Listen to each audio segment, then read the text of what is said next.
Boo. And also for the ad break that just ended. Boo. Hello, everyone, to people who have just joined, to people who have been waiting, and to everyone watching things back on the VOD, whether it's here on Twitch or on YouTube, depending on when you're watching this. Hello, hello, Heater, hello, welcome back to another stream, and it's Game Dev Sunday once again. Last week, in terms of what we got done, if I go into the project because I have it open here, I worked on some models for the fruit collectibles, and this is the pear. This is what the pear looks like. My little low poly pear. This is an apple that I made as well. This is the apple. It also has like the vertex dithering on it now, so that it does that. And then where is the orange? Orange was probably the easiest because it was literally just do the thing. But here is the orange. There is the orange as well. And I tried to make the cheese last time as well. However, there was an issue with the texturing and stuff that came up. So I thought, I'm gonna revisit this. I'm going to. I don't know what Spyro soundtrack I want on today. Let me think.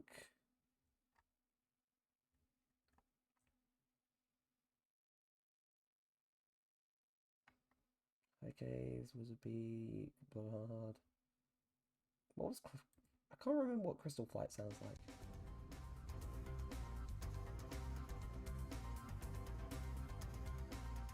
Oh yeah, no, it does. Oh yeah, now that I think about it, it does make me think of Chow Garden Fruits. Right, Crystal Flight. We'll start off with that today.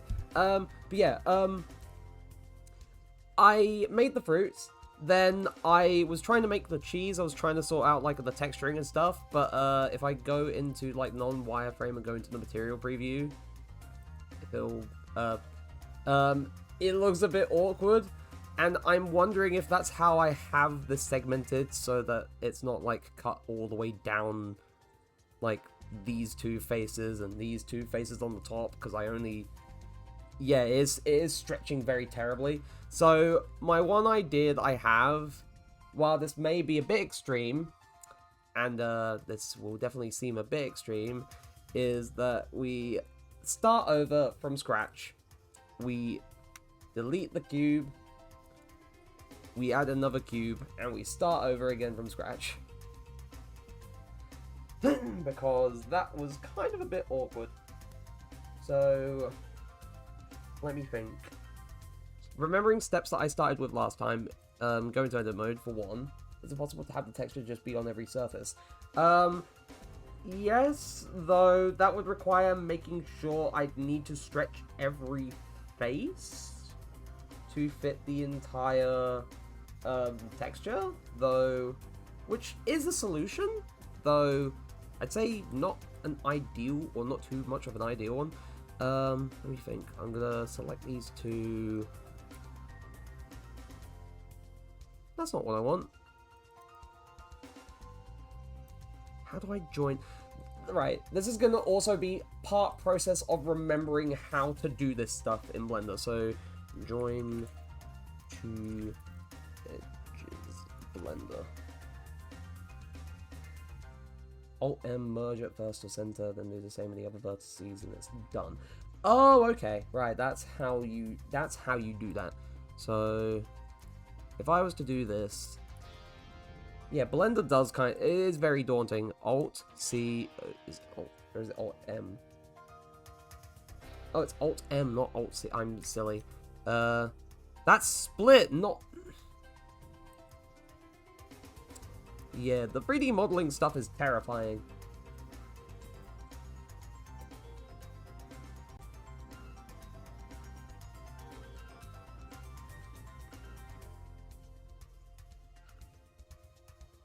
Right, that doesn't tell me anything. Merge vertices.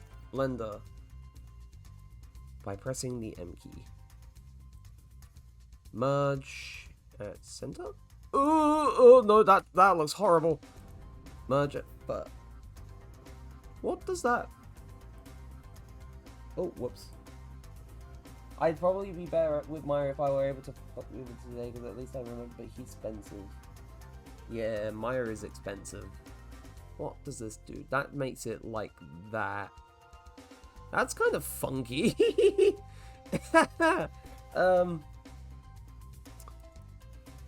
So let's try again. So merge at first, at last, at center, at cursor. If I collapse. Oh wait, no, collapse. Collapse is what I want. But before I do any of that at all, let me think. What do I want? Oh yeah, no, I want to add loop cuts. So I need to remember loop cuts. It's Control R. It's Control R for loop cuts.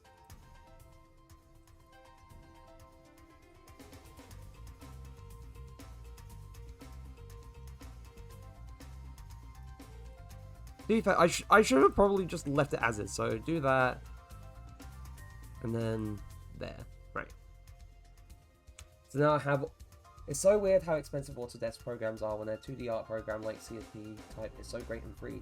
I don't understand. Like I understand, like, being a company, you have to try and make money, you have to try and do things, but it seems so. That's front. Just making sure. But it seems so weird to just do that kind of thing, in my opinion. Like, just, like, make the base free, and then if there are any add-ons, then make people pay for those, rather than just, you know, be greedy. Right, let's see. Let's try, what's... right.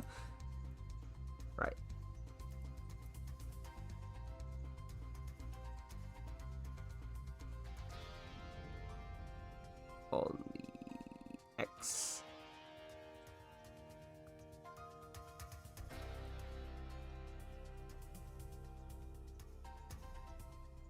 Like, I can get behind. Yeah, it would work. I actually kind of spin. Right, actually, in order to make this less painful, I'm gonna do another loop cut. So Control R, and I'm gonna add a loop down the middle.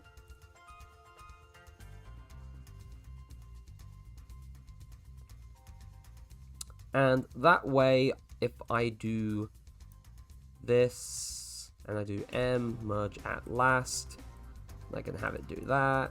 And if I do that, then I can merge at last.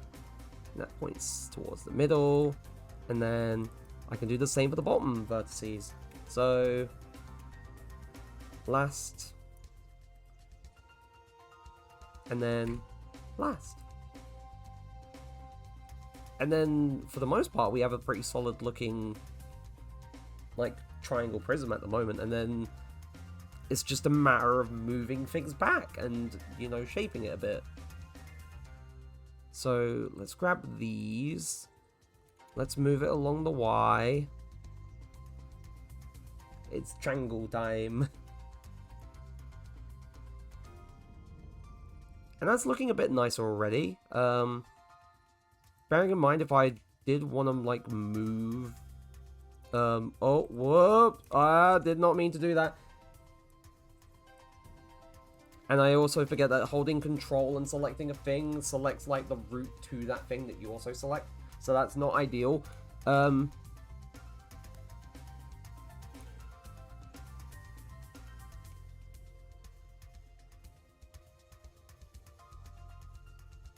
I guess a friendlier way of trying to sort of move these two outwards is to scale on the X as well, because it sort of helps to move them outwards. One thing I'm not sure is texture paint. Oh, that's... What does that do? It looks like a flat diamond for... It does, doesn't it? Mode, material, no textures. Base color... Oh. Oh! Oh, that's... Ooh!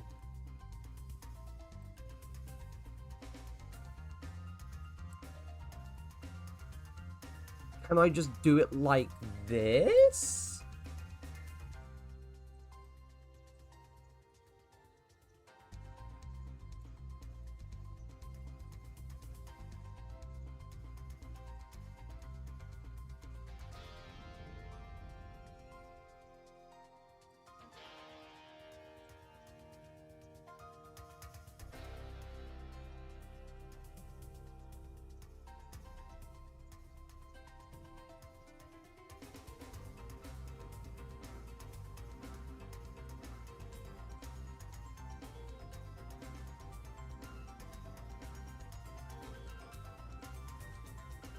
That's the...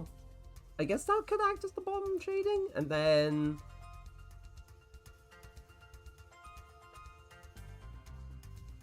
like something ever so slightly darker, maybe? For the holes in the cheese, like...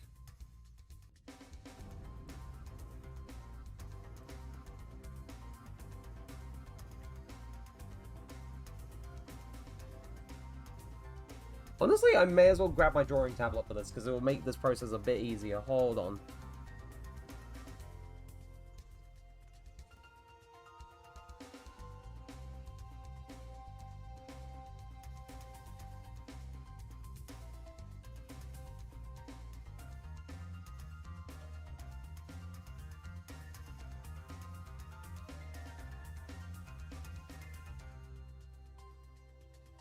Oh, that enables tablet pressure sensitivity. Oh, alright.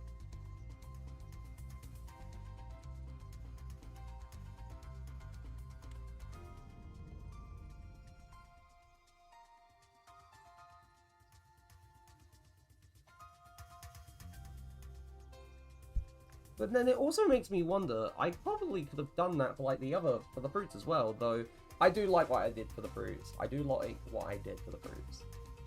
Mr. Swiss cheese.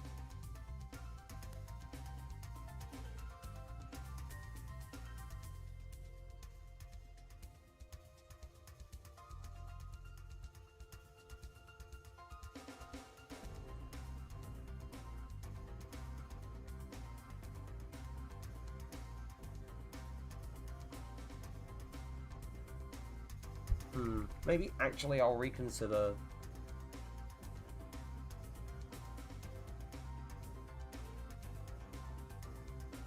Yeah, like, I tried to do, like, the slight color gradient to the fruits. Though, looking at it, like, on how I did the textures originally, it's a bit difficult to notice. Like, I could go into, like, the things I did for, like, the orange peel and the pear texture and whatnot. Like, it's a bit more noticeable with the pear, but in terms of, like... it's very unnoticeable with the apple.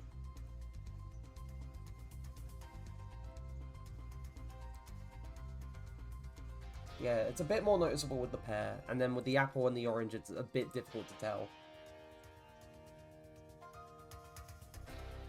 Pear sometimes... yeah, no, I could do that, yeah. Let me think. Right, I'll focus on getting the cheese dumping out, and then we can revisit the texturing for the,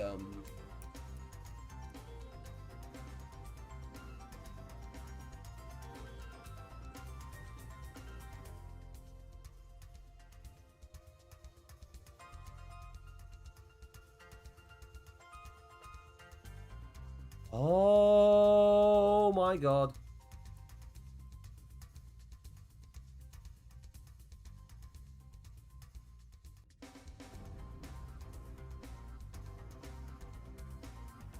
Oh, this shows all the faces.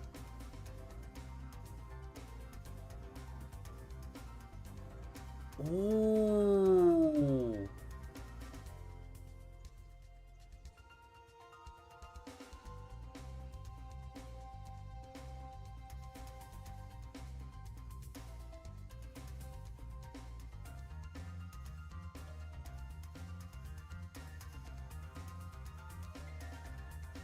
And of course, I don't want it to have, like, specular lighting. I don't want it to, like, have a sheen tint. Or, like... I don't want it to be shiny or anything, whereas...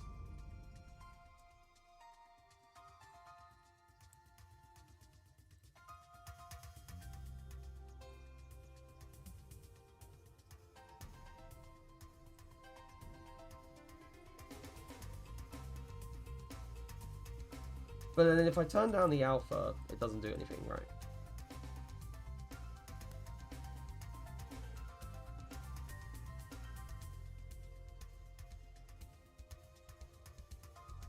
I have lost our original menu. Whoops.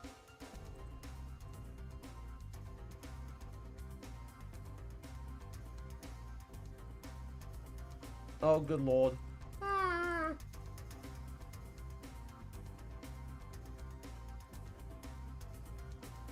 That's soften, that's smear, that's clone.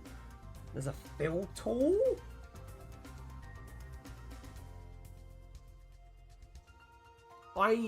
This is the first time I'm gonna be honest, this is the first time I'm seeing it. This is very different. I also forgot I need to do the bottom of the shape.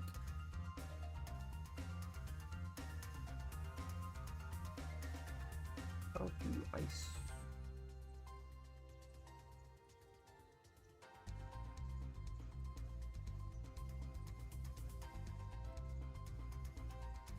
There we go. Right.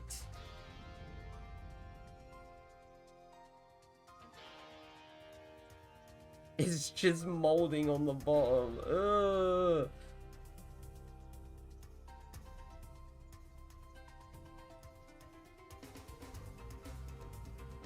No. Why? Why?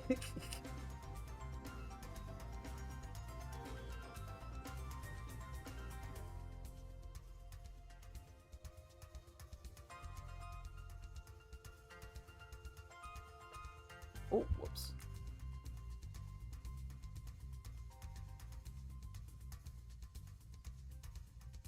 Alright, gonna go over things. Make sure there's no, like, areas that I haven't touched.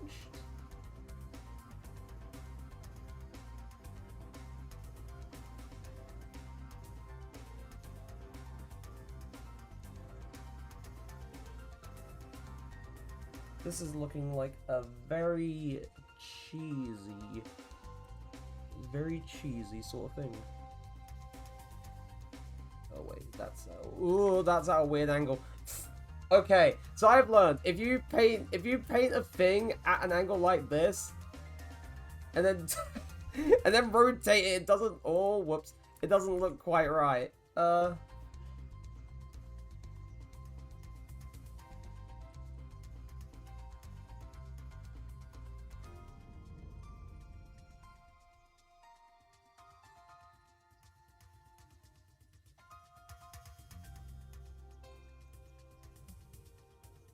Okay, now that I turn on, like, the actual material, like... Wait, that's viewport shading.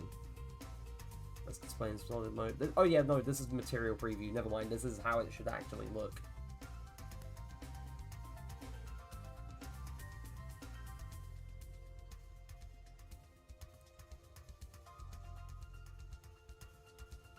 Right.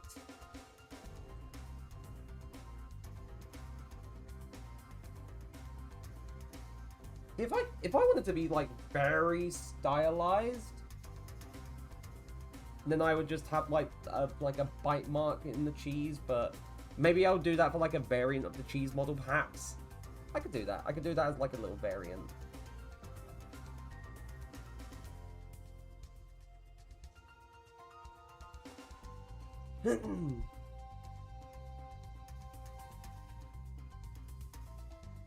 Oh wait, also, I realize, like, in terms of, like... Oh wait, that's... Where is...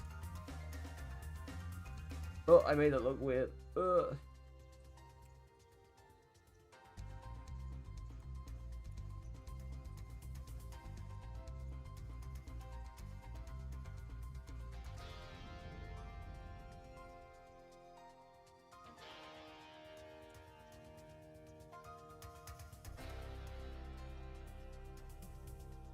I forget that pressing 5 on the numpad makes it orthographic instead of perspective, which, if I have it like this, is like an isometric game, but that looks hella weird.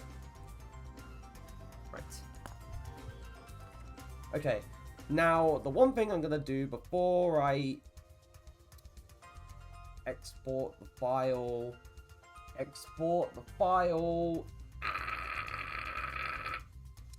I need to shrink the object. That's what I need to do. I need to shrink this object. So scale it to, I'd say 0.25. 0.25 its size. And then I'm going to export the doohickey. I have decided that painkillers are your best friend. They are, honestly. They honestly are and can be. I'm also opening Clip Studio for if I need to doodle ideas or write things down or do other things. So we're getting the old Clip Studio open first. Ah, wait, did I minimize? No, I didn't minimize VDoju. Right, gonna export the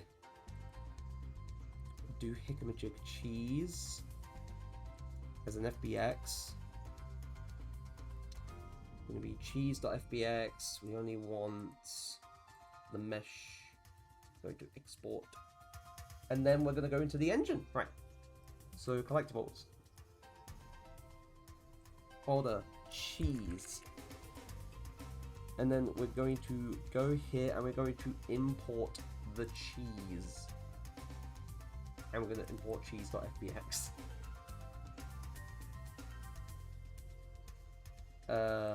Import all. There we go. And now, with luck... Oh. Well, that doesn't seem right.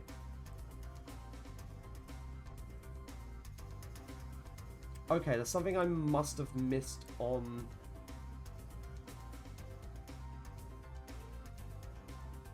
This is...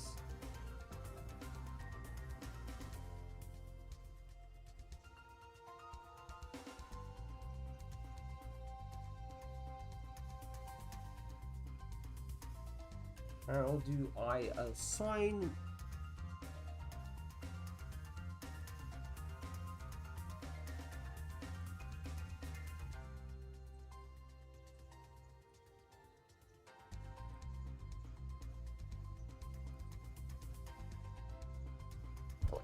Select all, assign.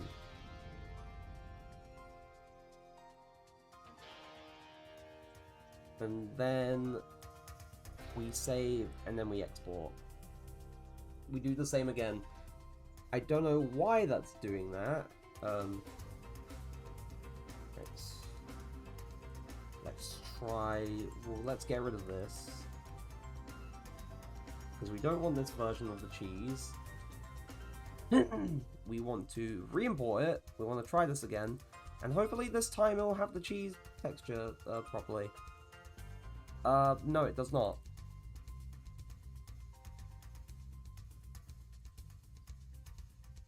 Weird. Okay.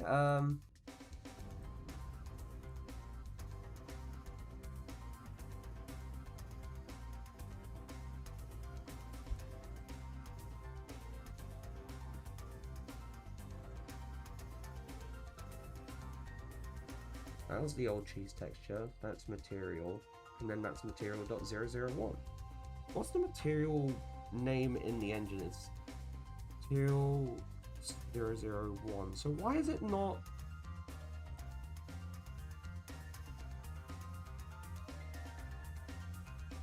How do I... Wait.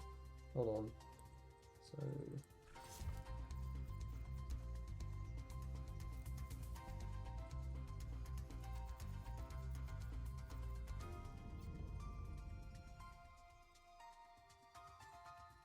So, just save the image you're editing, open it in your favorite image editor. So a new the editing, image, save.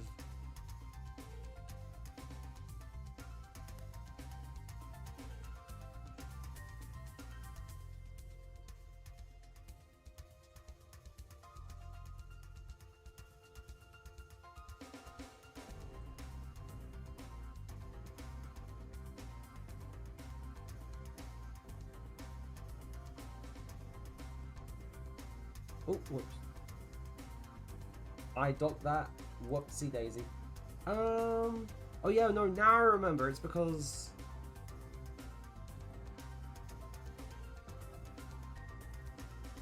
Right, I'm gonna do image, texture, and I save the thing as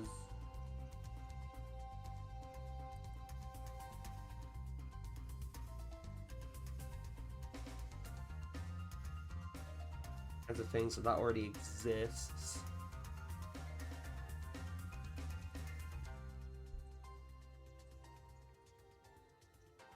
But I think in the first place, because this thing didn't exist as an image file. Oh yeah, no, now I realize it. Now I realize it.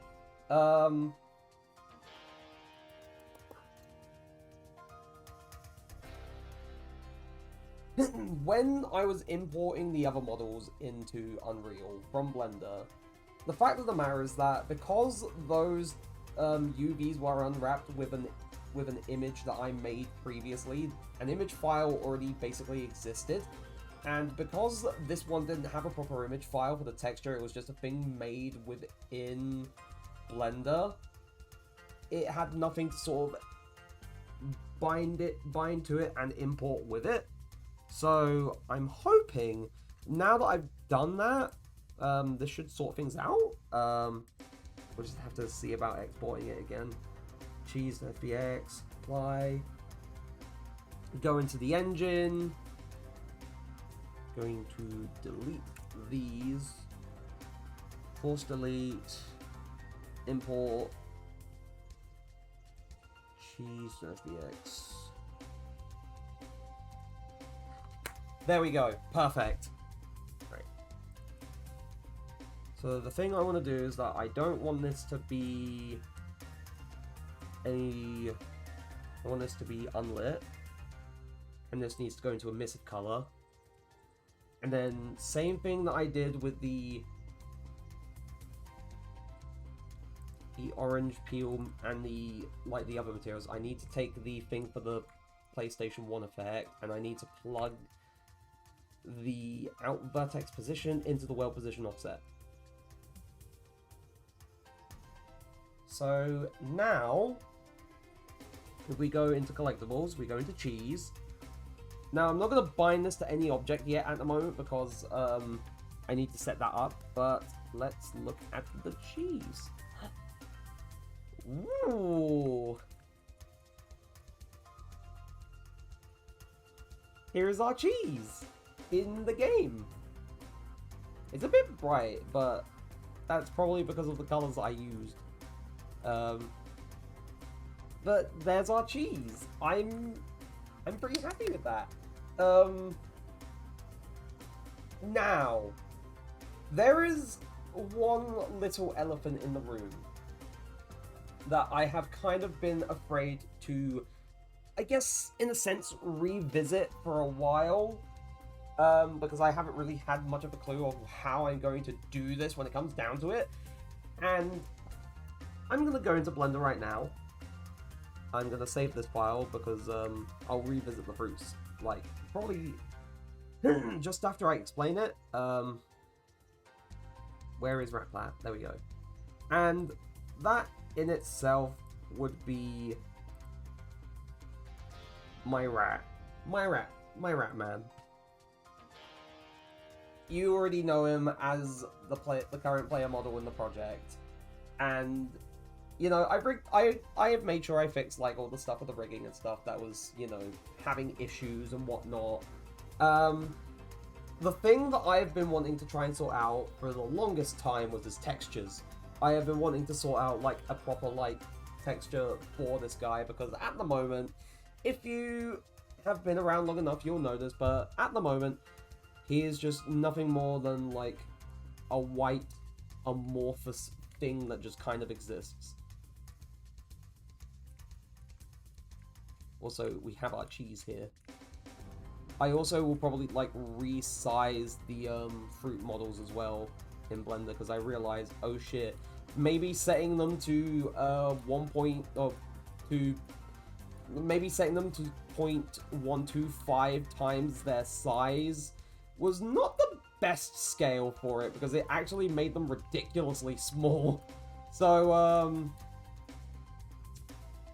I'll double their size in a bit. But as you may know, as you may already know, also I realized that, you know, hand is a little warped, and I definitely do need to do like the weight painting and stuff for the model because I need to learn how to do that. That is very important to do. The stuff is still kind of causing like things to warp. But yeah, at the moment, Ratman is essentially a white amorphous being with no texture or anything. And while that is good for testing and like for making sure like the animations and stuff work, I do want to paint this funny little rat.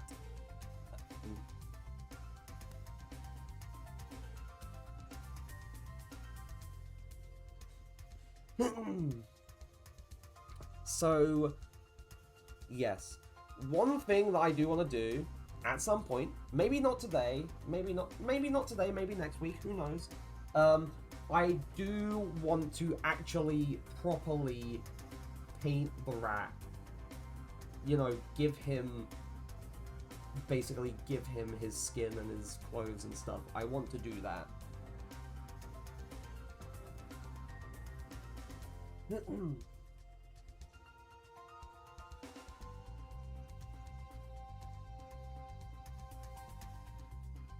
But another thing that I do want to sort out is if I go into, I don't know if it was in UV editing or if it, right, let's go into object mode. Let's select this thing, weight paint.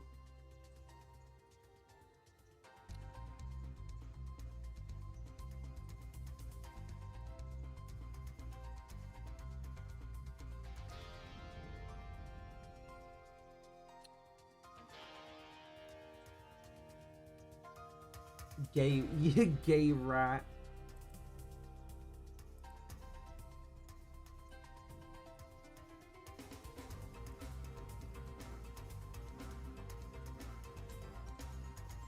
He is rainbow and now he's being turned red. Well, honestly, I should look up how to do this. Also, I don't know. Is the mirror modifier still in effect? It is. Like, mirror modifier is still in effect and whatnot, so at the moment...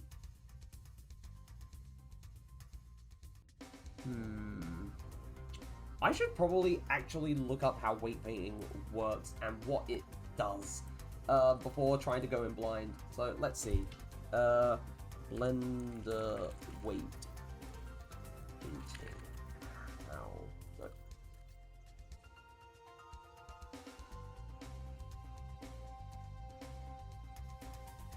It's primarily used for rigging meshes.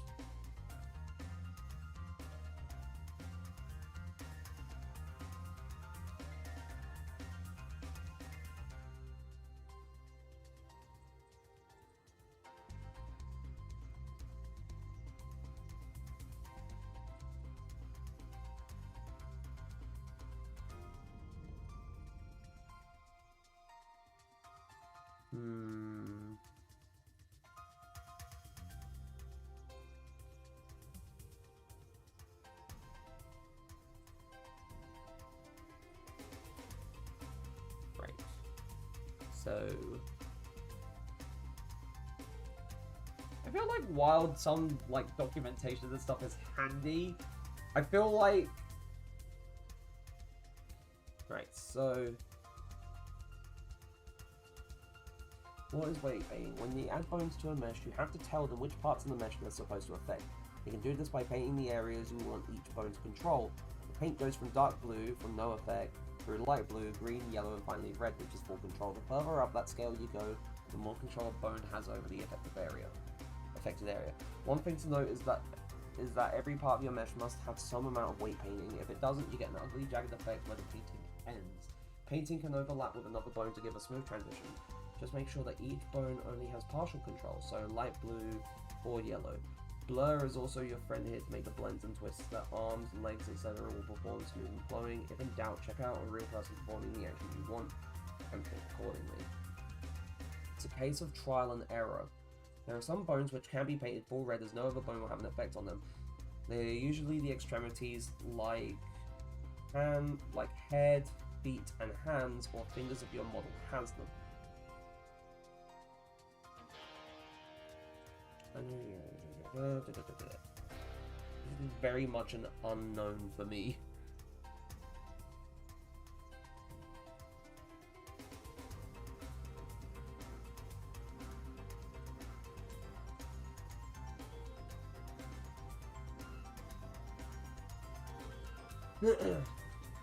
Right. Weight paint. How do I... This is draw, blur, average, smear, gradient, sample weight. For some I don't know why it's like this, where one of the ears is just automatically red. How do I reset my... Reset weight.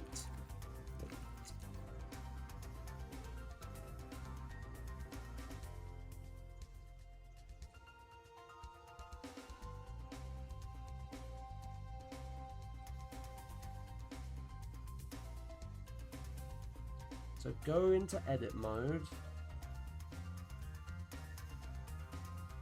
Select all vertices. So select all vertices. Hit Ctrl G to bring up the vertex groups, and select remove all. And then go into weight paint. Ah, right, that's all fresh.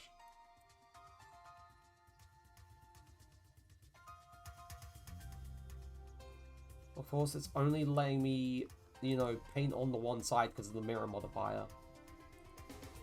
Okay, right. So, at the very least, I understand. How? Rainbow. He goes from very dark blue to rainbow. He looks kind of underwater. The underwater rat. I'm drowning the rat. The rat man is not going to breathe. How do I mirror weight paints?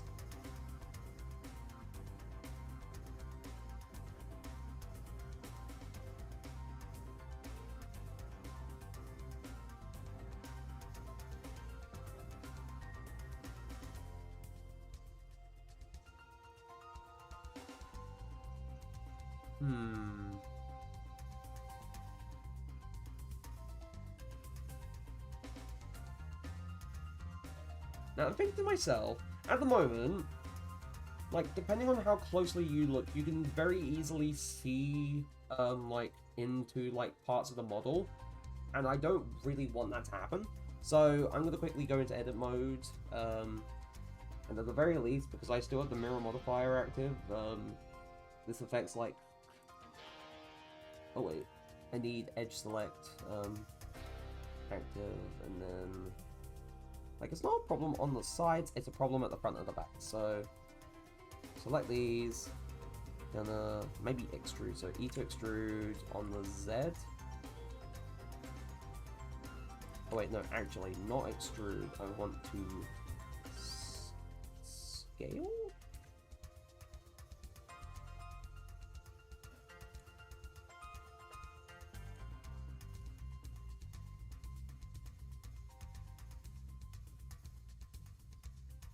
Sort of like bring that in a little bit. But then now I realize that that actually doesn't really look right. So if I E on the X, not on the Y. No. Actually, no, wait. So if I press E, like E, then scale.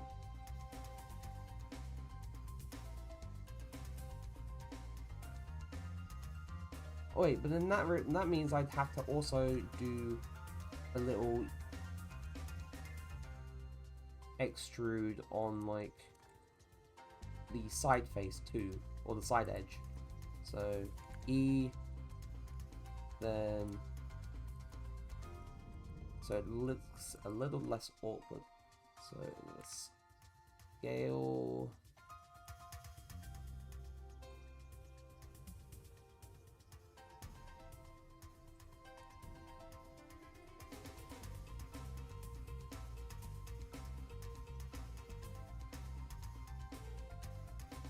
Also, oh yeah, it is rain. Yeah, no, it is raining outside. It's not very nice outside, honestly. And then I'm gonna go into this thing again. So Control G, remove them all, and then that factors in for the ones just added, I think. So right, to be fair, I'm not gonna actually do anything like the weight painting stuff now. That was more so me thinking, you know what, I could just kind of like get this prep when I actually sort it out. So maybe, like, if I actually do decide to sort out like the weight painting and everything for the model today, then it will be after I sort out the other bits for the fruit. Also, for people watching things back on the VOD, either for the first time or for the first time in a while, and you're wondering, hey, where's the actual programming and stuff done? Or gone? We'll be getting back to that properly. I'm just sorting some bits visually out first. Also, sorry, I'm back. Got caught. Oh, that's okay, Peter. It happened. It happens. Right, let me think. Late in response to drowned rat. No! Right, so I'm going to open recent. We're going to go into the pair. And I'm going to say... I'm going to go into texture painting. So where's texture painting? Oh, whoops. Right.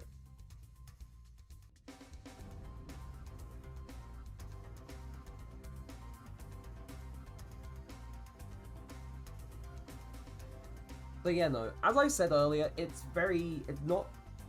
I had a funny combo though, was discussing Mario Kart items and where they come from in the mainline games with fam. Oh yeah?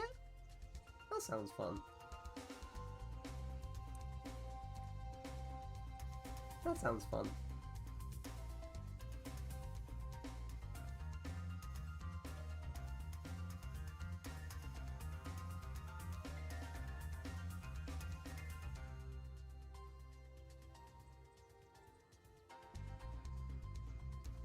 Realization, like, where do the spiny shells come from? Oh, like the blue shells? To be fair, I never thought about it.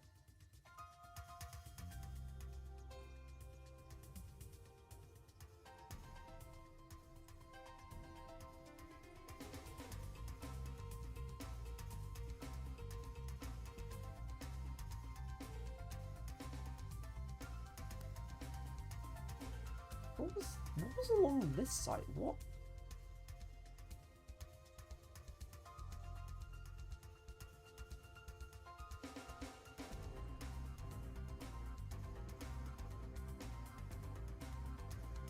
Because you have Buzzy Beetle, which is blue shell but no spike, and then you have Spiny, which is a spike but a red shell, but no blue.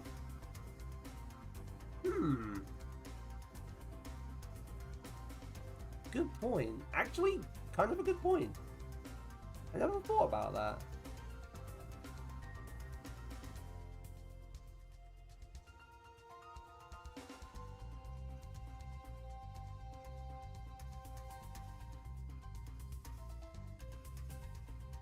Okay, where's my Wacom?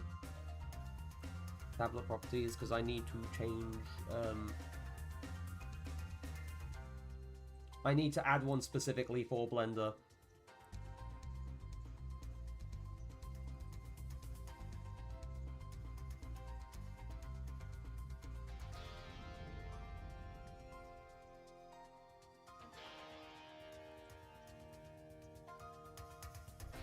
There we go.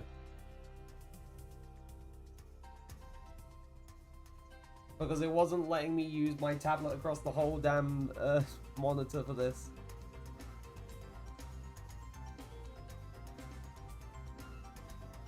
Right, so now we look at this. It does need to be tidied up in places. So I could definitely do that with the base color here.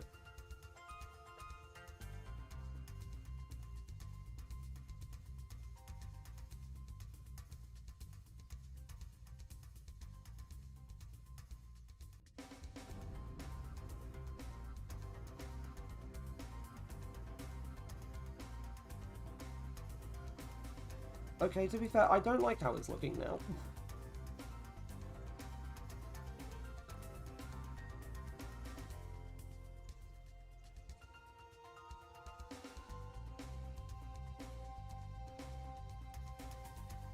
To be fair, that's like it's because it's on like a max strength.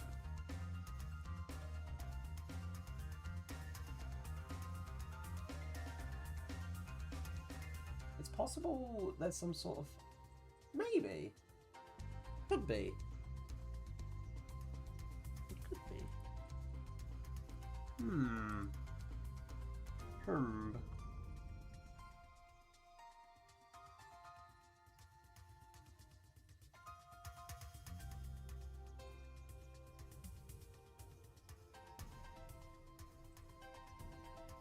Like, I'm trying to make it a bit more noticeable, but it seems to make it look a bit awkward when I have it like that. So...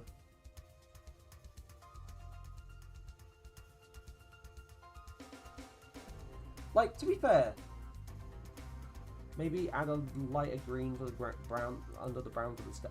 Maybe, yeah, no, good point. Go there, and I can make this slightly lighter. And then, because I have it set to that strength.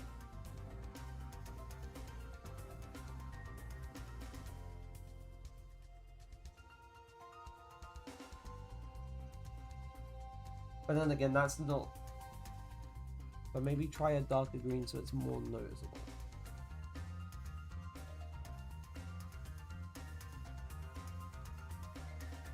Great.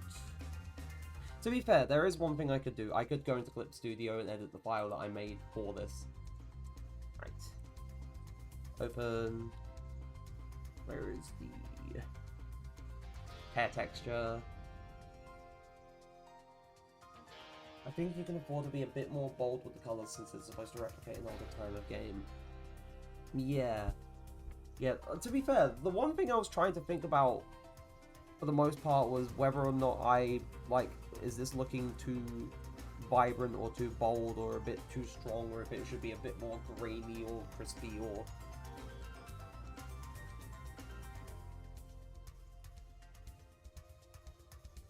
So subtle color changes wouldn't be used too much.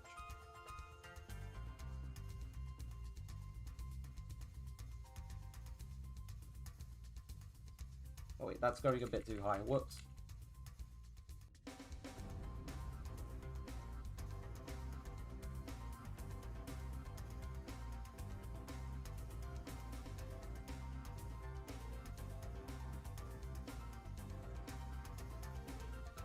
Yeah, this looks better. And then... and go here, and then like a lighter shade. I think maybe try a select tool. Hold on. Pick the square one and highlight the green.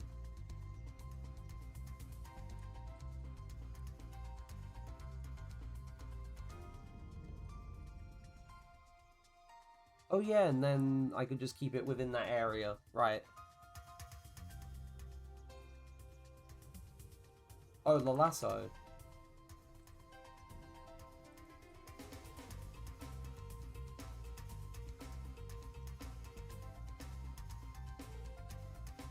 Wait, but I had it set to the rectangle.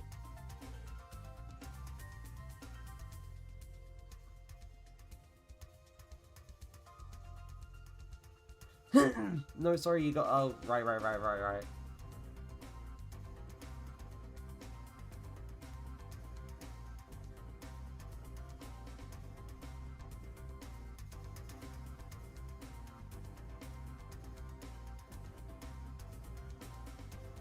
Oh, select the whole green area, not just the bottom. Okay.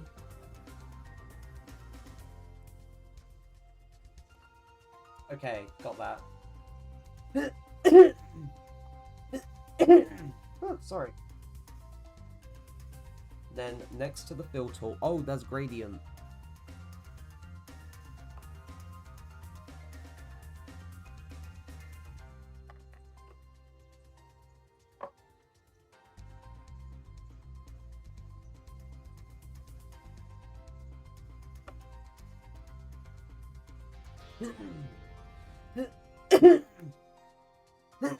So select the second one in the gradient options. Are you talking about foreground to background or freeform gradient? I think.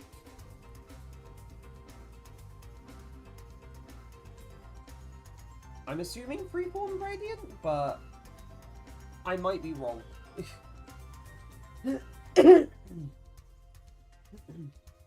Gosh.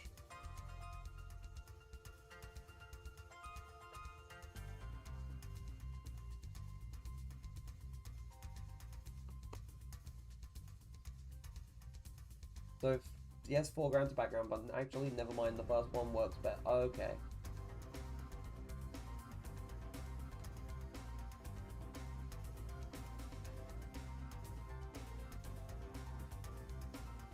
Oh, what the fuck? So yeah, I've got my dark green selected. So I just draw like this? Oh, wait, whoops, that's...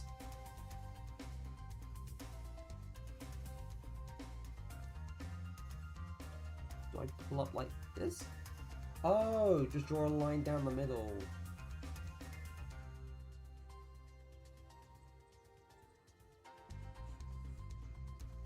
Okay, that's not what I want, but that's... Ooh. Right, not too far. Oh, wait. I need to redo that. The longer the line, the more blended it will be.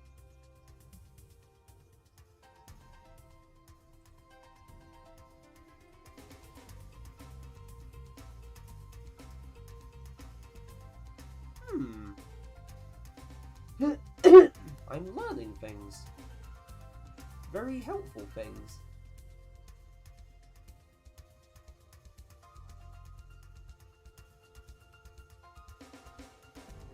So you can even start from below the page if you want it to be very blended.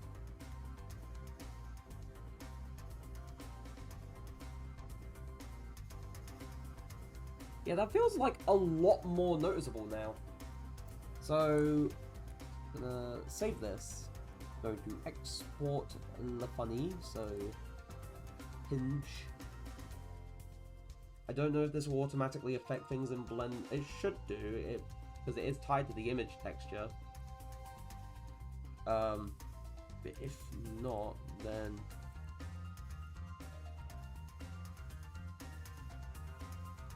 let's see, where is you in Blender? Also, ad break starts in about 2 minutes. If I go into... Yeah, no, it helps. It helps a lot.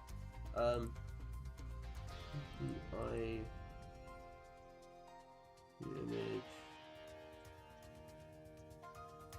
I'll just open the pair texture again.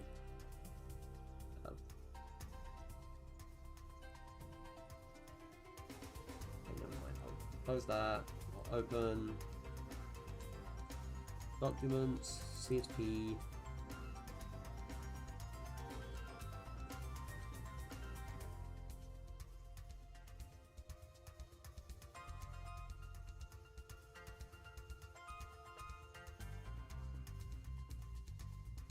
Hehe, banjo.jpg.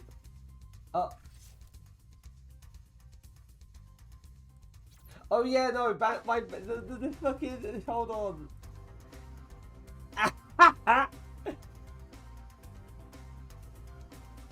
Yeah, I know, it's weird.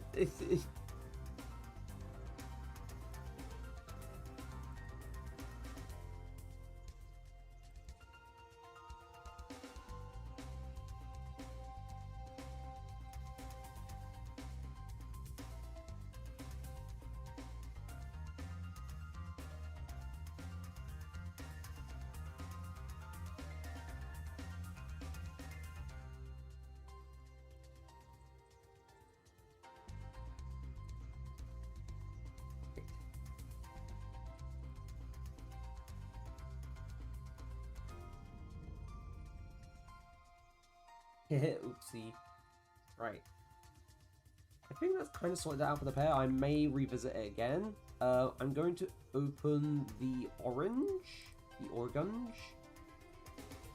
Currently stuck in the void.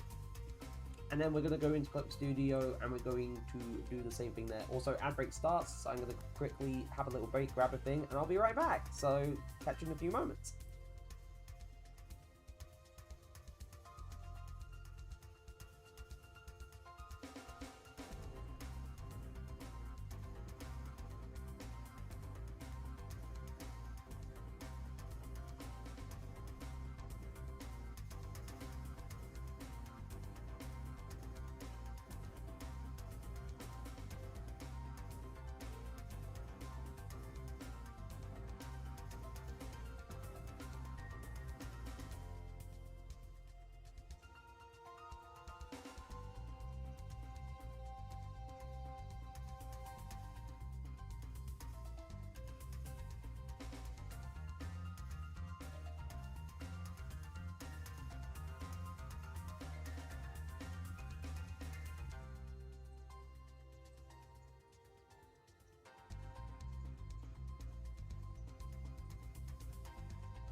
Oh wait, that's on the... Whoops. Right, and we're back. Also...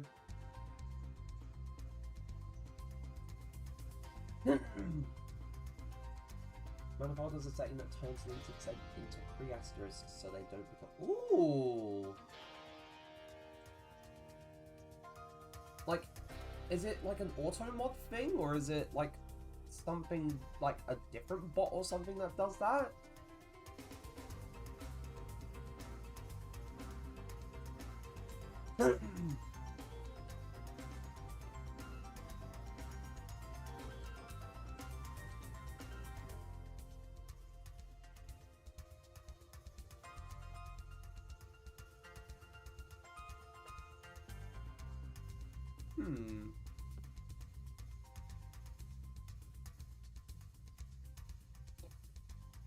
You've seen it in other chats, so I don't think it's just Jackbot.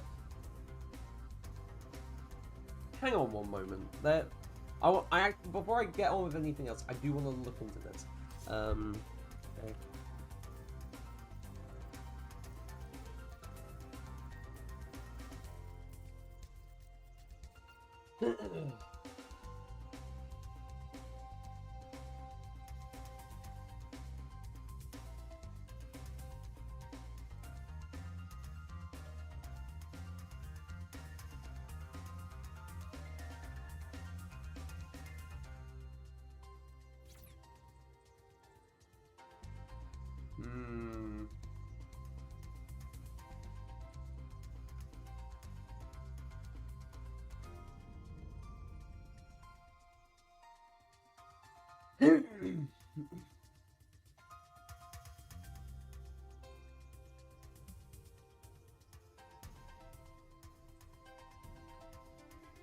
Also,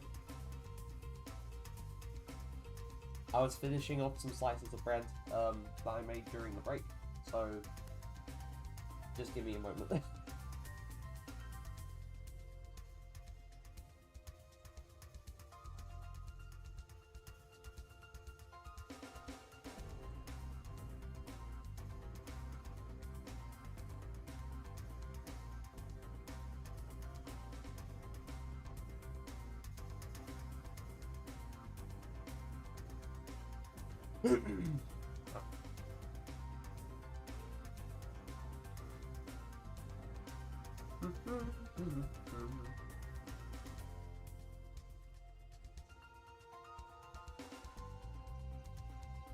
Oh, wait, shit, did I?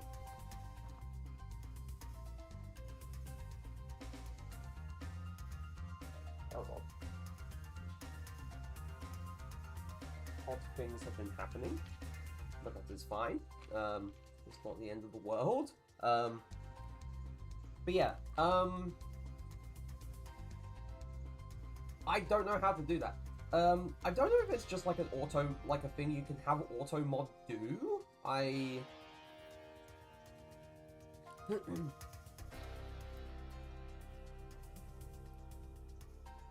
Like, who knows?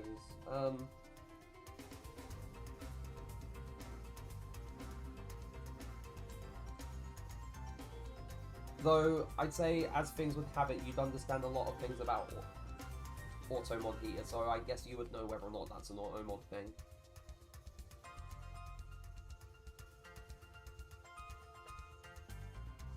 Ooh, there we go. Also, I'm gonna quickly double check where in the God's name Unity plus moderation or module sets.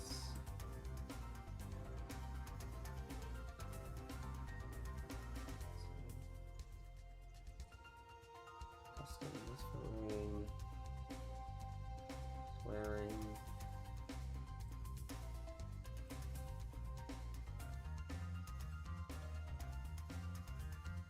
No, it's not an auto mod, right? It's not an auto mod thing, I don't think. Hold on.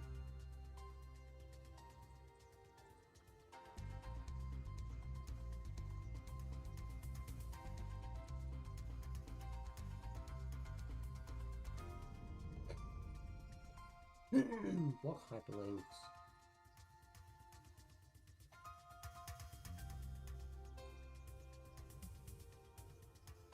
Chat verification.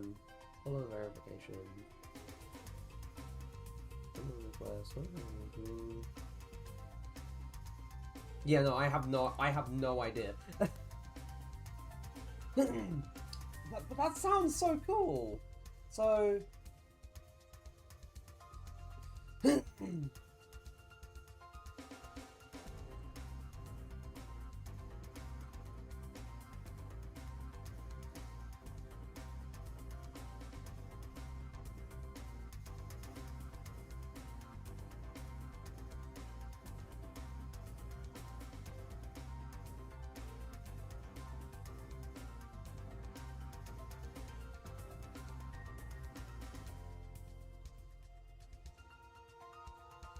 Anyway, less focusing on like the auto mod shit. More focusing on me trying to figure out or not figure out, me trying to sort out all these like textures and stuff. So we're gonna do that. We're gonna go gradient. We're gonna go for the hair, foregrounds of transparent, and we got the dark color selected. We're gonna do this.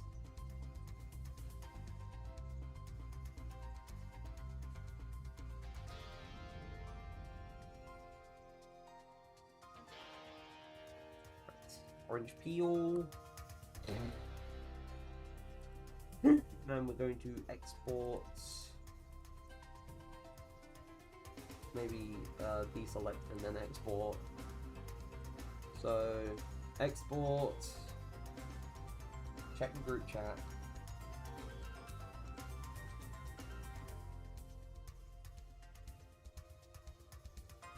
Oh, what the hell?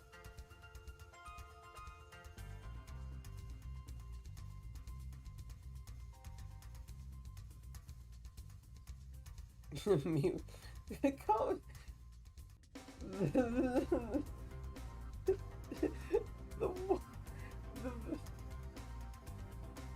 Right, gonna overwrite orange peel, the PNG.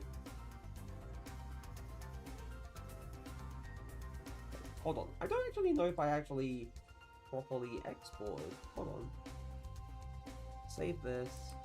Save the pair texture. I will export the PNG. I will do that.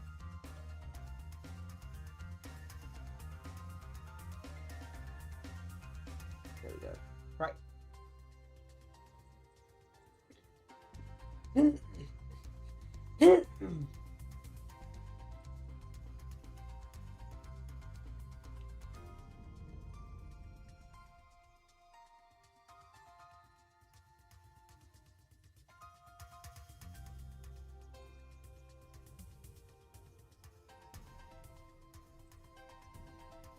Brother, what the fuck? What the fuck?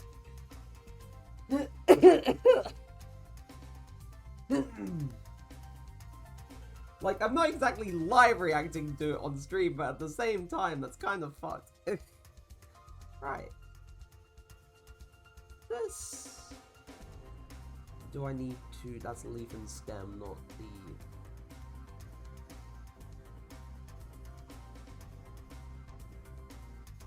And then open PNG, no, CSP, orange peel. I can't tell if I did anything with that. I probably need to actually make it a bit darker rather than gradual.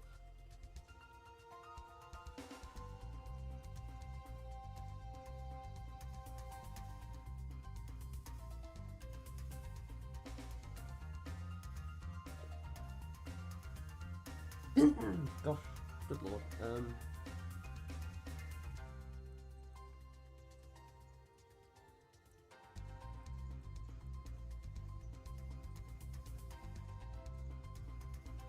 Still make sure that's assigned. But I'm gonna go back into Clip Studio. Go and do the thing again. I feel like I need to make the color even darker. And it already is, surprise, surprise, somehow. And then select the thing, go to the gradient, and then drag up. Hold on, what if I do it even further down like this, and then...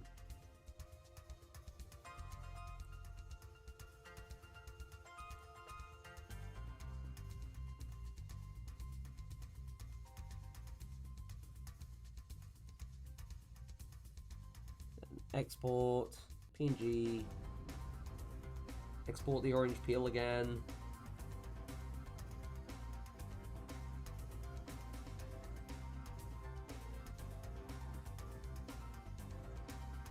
I think that became a bit more noticeable. I think it's also because of how this convo gets the I'm keeping an eye on it.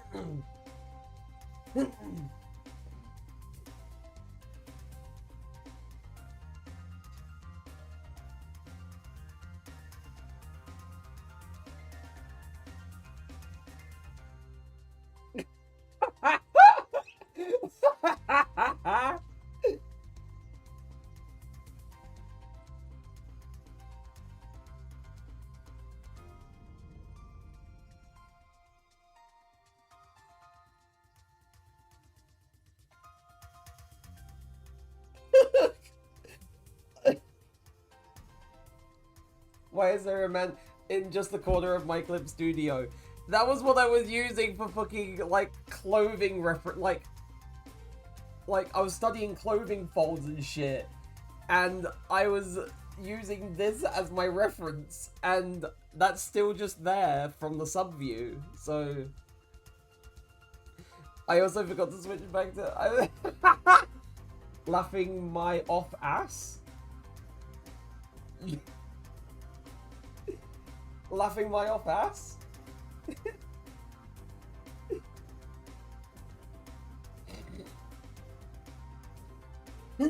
No, I won't shut up. Also, do you want to see... I was going to write, like, the word horrible in the message I'm going to send, but I fucked up. I'm going to send it as is.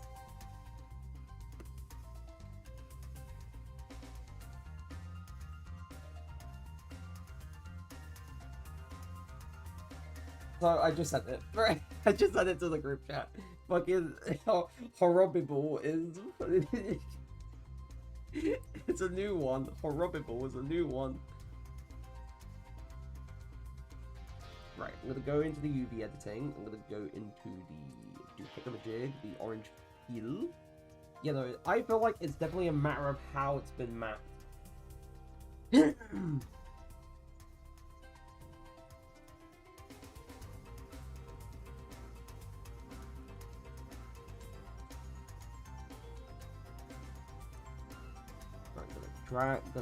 Wait, actually, I should probably just select faces. Selecting faces makes it easier. I thought I selected that.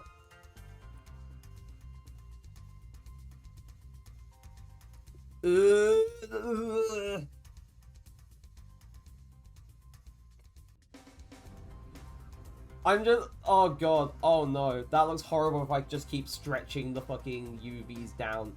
Because it wraps, and then goes into the bottom, and then it wraps again, and it keeps wrapping the more I drag it down, and it looks like stripes and shit.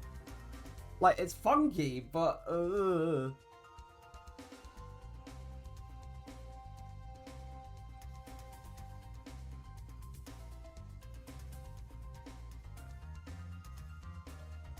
It's a wrinkly orange.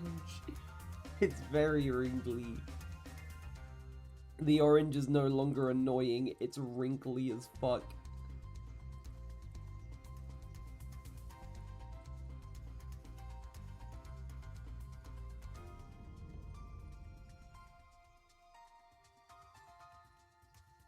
Right, so I wasn't wrong. It was, a lot of it was definitely a matter of how the texture is mapped.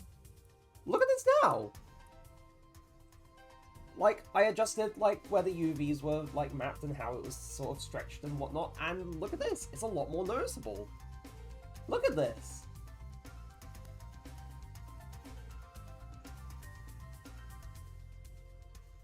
Right, so I'm going to export this funny little orange. I'm going to go to the mesh. I'm going to export. Ball. It's a ball. I'm really feeling it. No, I can't tell. An account made 3 days ago. Peter. The account was made 3 days ago.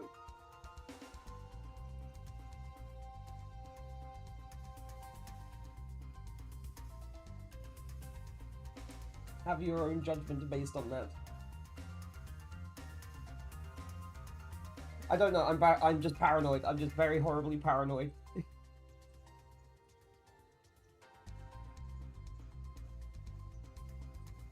Yeah, no, thought so. Don't forget to hit block as well here.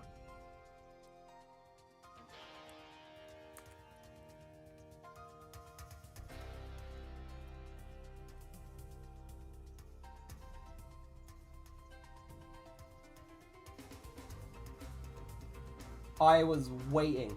I was waiting. I may be paranoid, but it's good. Oh, you can't what for me?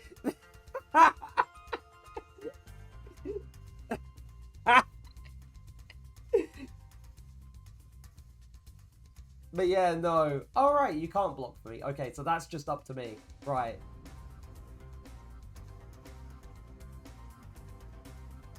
It happens here. Yeah, there, buddy.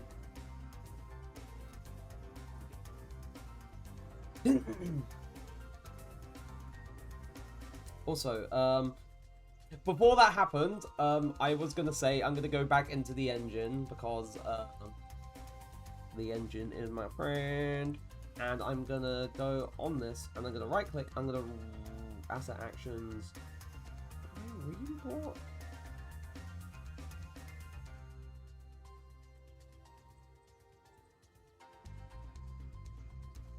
Right, I need to select the mesh and then re-import it. Right. Yeah! But I didn't change its size, so...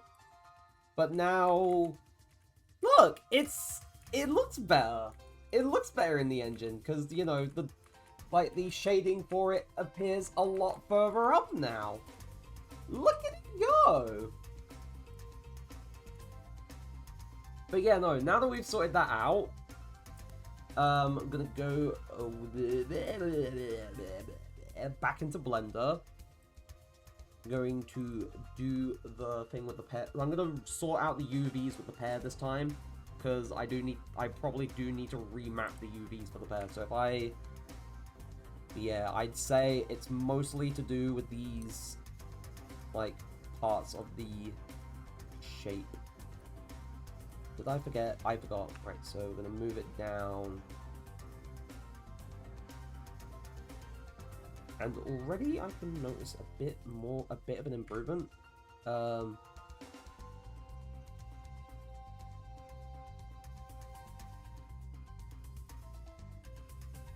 Probably should also, like, yeah, there's also these two as well. So I'm gonna...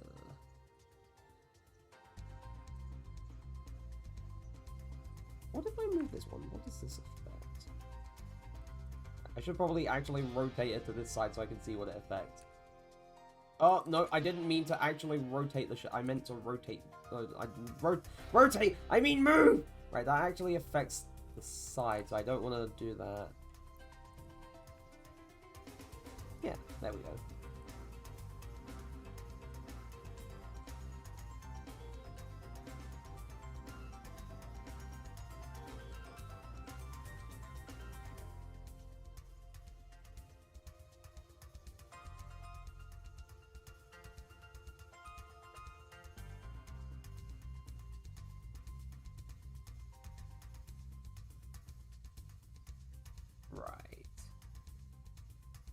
Very much heater.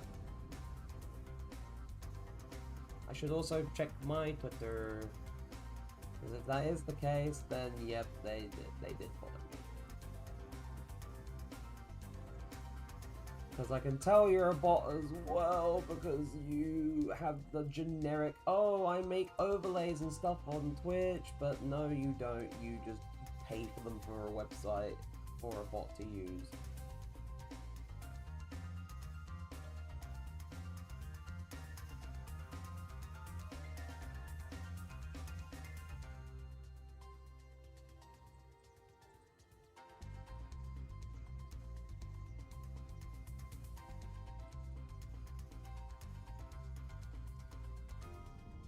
Right.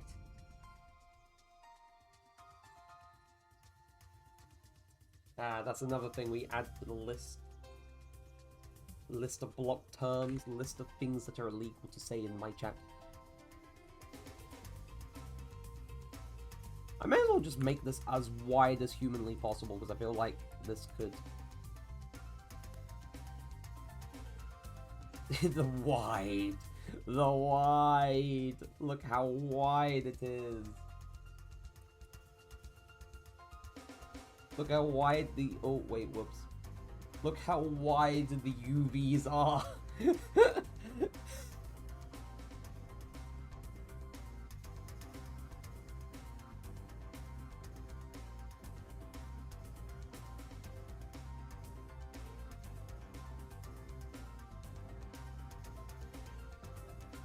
Oh, you don't have nodders. Oh, I I don't?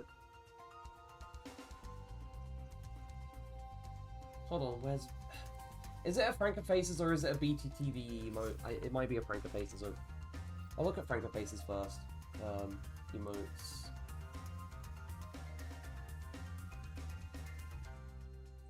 Public library.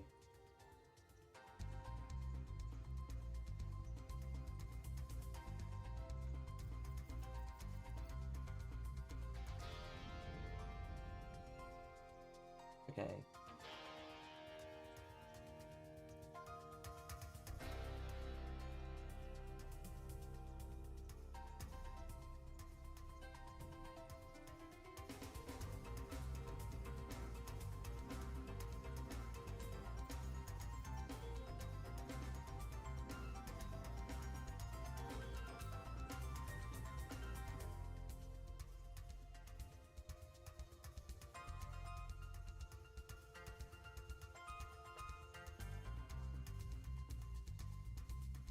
Okay. Oh gosh.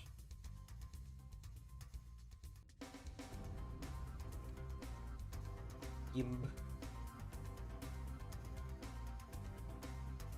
Right.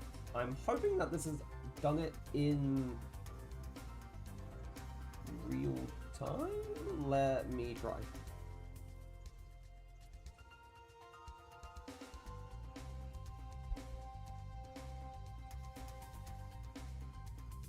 Okay, I don't know if it actually takes effect until, you know, this stream ends. I am not sure. Unless it's because I'm in OBS. Maybe it's because I'm in OBS. Who knows? Here, could you give it a go?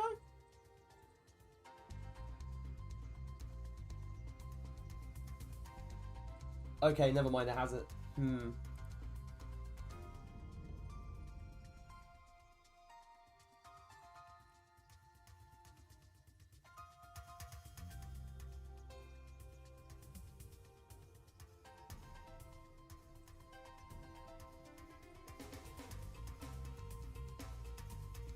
I added it on Franco Faces. Unless, it's on... Better TTV?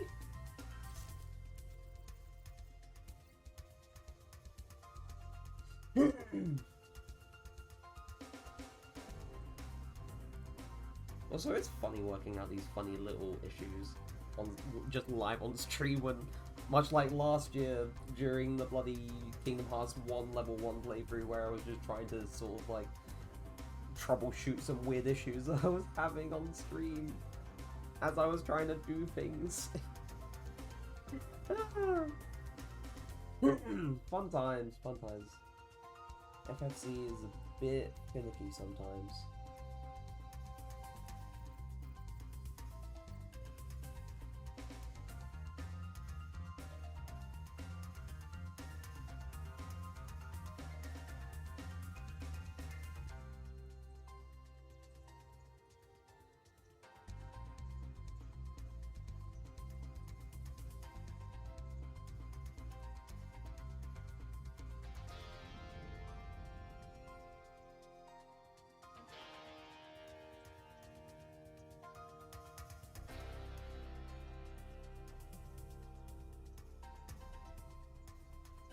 And I've tried adding it under Better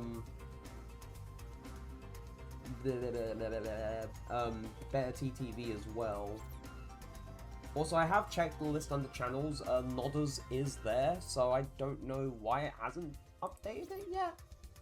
Unless it... Will it work through BTTV? Okay.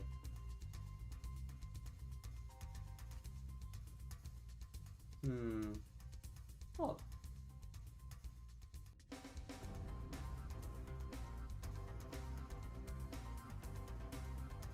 Oh yeah, and then I remember I can't necessarily see them when I'm in OBS. Right, I'll keep it on I'll keep it through BTTV, and then I'll get rid of the emote from my list on Frank Faces.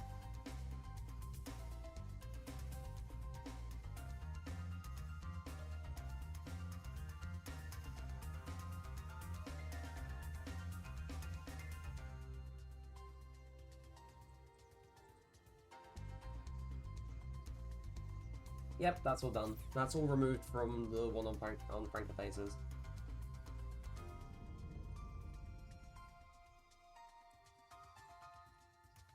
Right. Okay. So, object mode.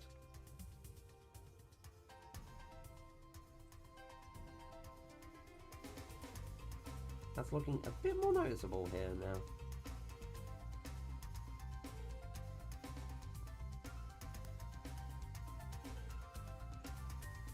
Let me look. Let me remember from earlier.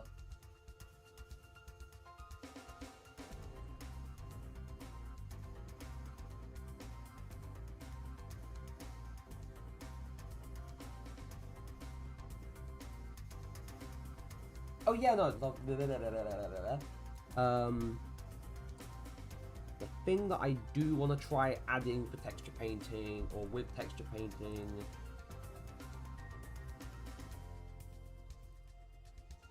so go into where we have, maybe double click on your source for chat, scroll down and refresh cache. Okay, where is my, it's not stream elements overlay, it's, where is chat?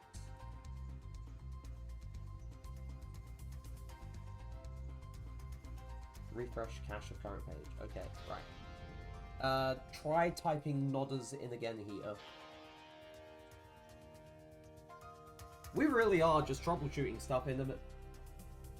Okay, it still doesn't come up on here. I don't know what it is with OBS. Or, at the very least, with OBS for me.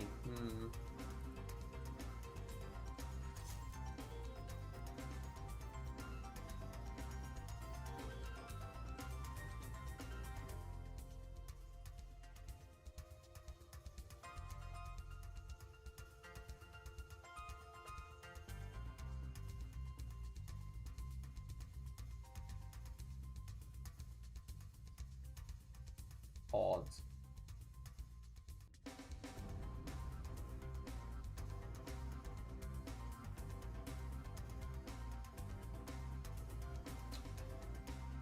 Oh wait, hold on.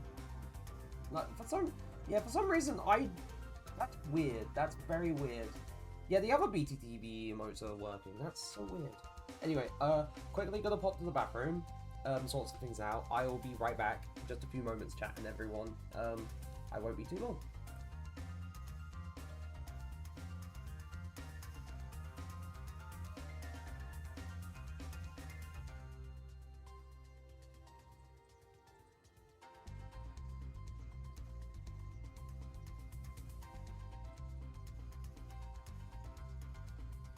Okay, never mind. That's gonna have to wait because my brother's in the shower. Okay, right. Right, so things are looking better here. The one thing that I do want to try adding is the brownish, like, kind of freckles.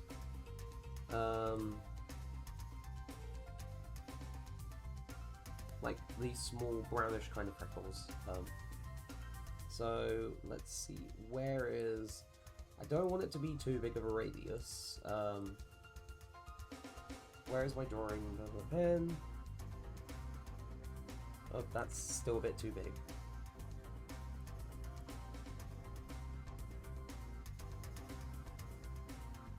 And I think because I have it, I still have the mirror modifier applied.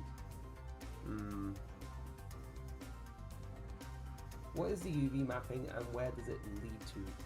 I could not explain it to you. I could try explaining, but I could not explain it. Also, let me just double check a thing quick. Hold on.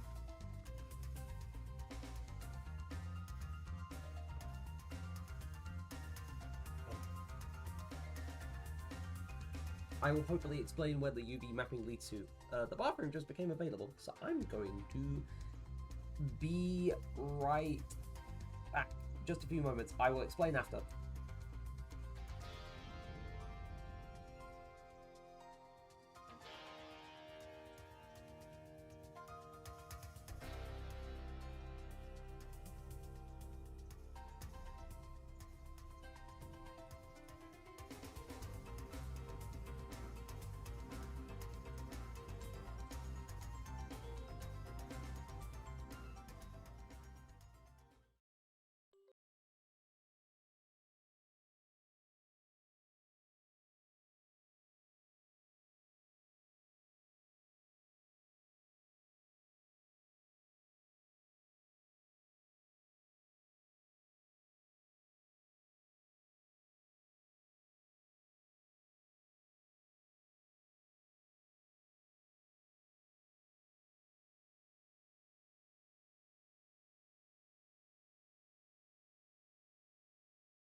I'm back, and also the music ended while I was gone.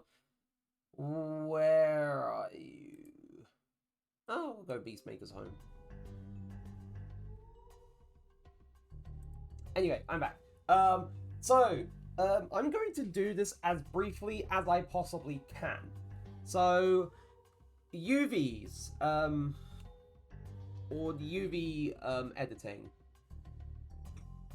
or the UV mapping, as I also just refer to it.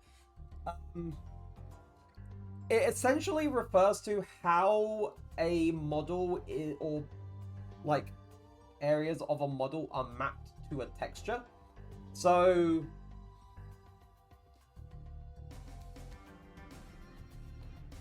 it basically, like, and like editing the UVs and whatnot essentially determines how the texture sort of like appears on the model itself, like depending on like the faces and whatnot, and how and what areas of an image texture file that the UVs or the touch. I also realized that possibly, although like not like applying the mirror modifier and just having this mirror modifier still active, like it shortened the process of like getting this mapped. At the same time, it may have caused problems in terms of other things too. So right, but yeah, no, basically UV maps or UV mapping, basically you're mapping a model to a texture. How you arrange things and how you sort of have things shaped determines how the texture appears on the model. And me, in my pursuit to try and streamline this process, I may have ballsed it up. So I'm going to, how do I clear, because I marked the seams and stuff for this, but this was under the assumption that this was a, so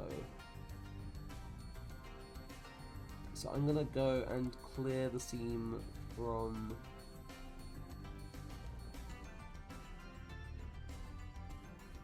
the entirety of this model, because I'm going to redo this. I'm going to redo this properly, properly, rather than just, doing this with a shape that is only mirrored. So, clear seam, because as of now, for people who don't know, I have a mirror modifier in effect, and that basically means, originally, this used to be a whole shape, but I cut this shape in half before I started modeling, like, the pair.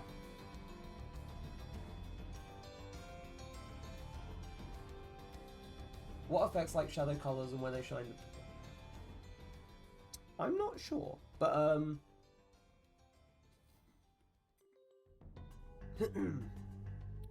but yeah, before I started modeling the pair, this used to be a cube with a couple of subdivisions, and like I cut it in half. I apply the mirror modifier so it would mirror the shape on the x-axis. So whatever I did on this side, it would also do on this side. And this is essentially, while you're trying to sort of like make something symmetrical up until the point where you don't need the symmetry anymore and can essentially just make individual like little edits in it places. So what I did while I hadn't applied the mirror modifier, and what I mean by applying it, essentially I mean when you apply a modifier to an object, you essentially bake whatever you've done with that mirror modifier into like the full object itself. So if I go back into edit mode, at the moment you can see, oh yeah, you can only select like the edges on this side because this is just mirrored.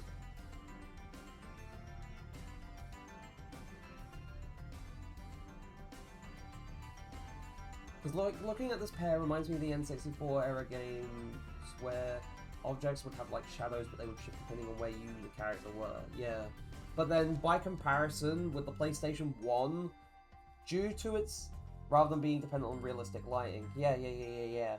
But then by comparison, for the most part with the PlayStation 1, due to the limitations of that console compared to the N64, a lot of the stuff in terms of like shadows and whatnot were essentially painted into the textures. So like it was a little bit more like, I guess in a way a little bit more dynamic with the N64, but with the PS, like the consoles had their strengths, they had their limitations for, you know, the time that they were introduced and what the time they were made. Not too familiar with the PS1. Yeah, no, that's fair. But yes, at the moment you can see that only like one side of like the shape have like edges and faces that are selectable. So if I go into face select, I can only select. I also want the. I'm gonna go back to the layout and then set this and then turn on that because that makes it look better, and then go into edit mode because that's weird. It's kind of like an onion skin sort of thing. That's X-ray. That's what it is. But yeah, you can see that only one side of the shape has faces that are selectable, despite, you know, things looking relatively universal. So if I was to select this face and then I extrude it for, you know, sake of argument, and I give it like eyes that are like because it's mirrored, whatever like face is essentially its mirrored counterpart will also have this apply to it. So I've given the hair like hair when he sees pretty lady, yes, basically pretty much. So as of now, that essentially applies to the whole shape. I can't just like have this face and like move it around and have its changes be independent of the other side because it's mirrored. So what I want to do is I want to go back into object mode, select the shape, and I want to apply the mirror modifier. So now when I go back into edit mode, this entire shape now has faces and such that can be selected. This face is no longer mirrored to this face. So if I extrude, then this only applies to this face because this side is no longer being mirrored. It's essentially just saying, yeah, this mirrored shape now just becomes the whole shape.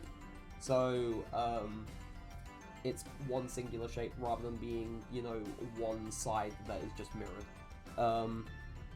So now I can make it one eye that goes when it sees a pretty lady.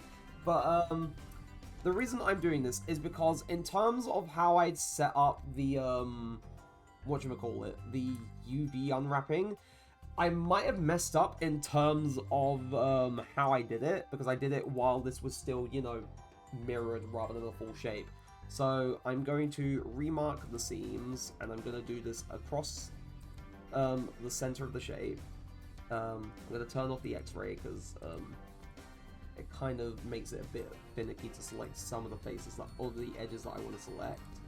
I'm going to mark seam. I'm going to mark the seam. I'm going to mark the seam. And we're essentially doing this along. Oh, had to take headphones off and put them on charge. Now head feels naked. That's me when I don't wear my glasses for more than a minute. It feels weird without them. Wait, I did not. Oh, I accidentally marked sharp, not marked seam. Whoops. Right. We're marking a seam, and then we mark this final seam there. Right. Now we're going to go into UV editing, and at the moment, if I select the shape, that's what we had before. Now that I have a full shape, I'm going to press U to unwrap, and we're going to get something completely different. Now, at the moment, this is not ideal. At the moment, we have these two things just kind of here, and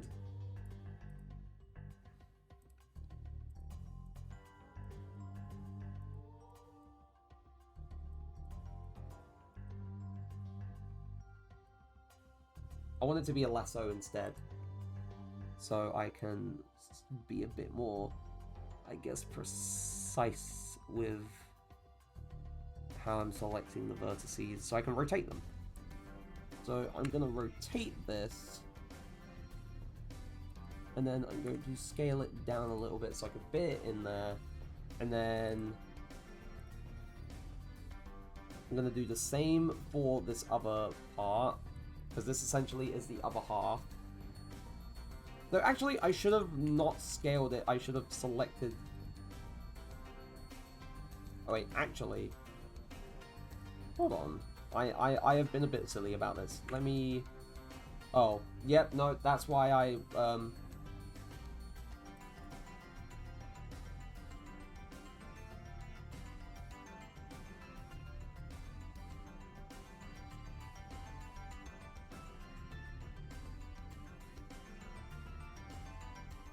Oh yeah, no, individual origins was what I wanted. Right, so if I move... Scale them down a little bit. Right. Now, at the moment, there is nothing being mapped to the stem. So at the moment, the stem is just green.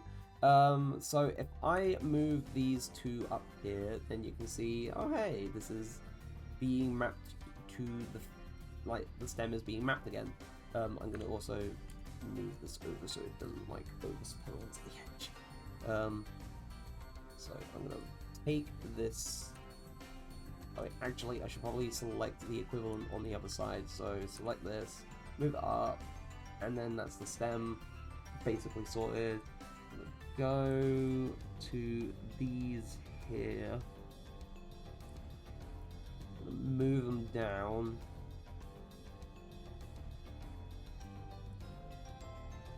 Take a look at this, and already I can notice a difference with how it's like, or how the texture is being applied to the model.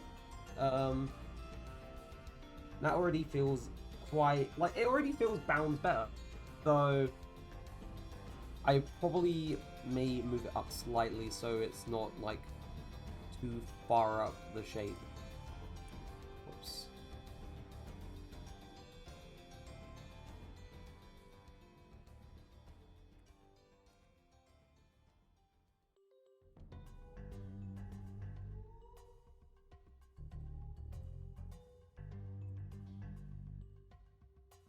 Yippee, you know what? Now I look at it,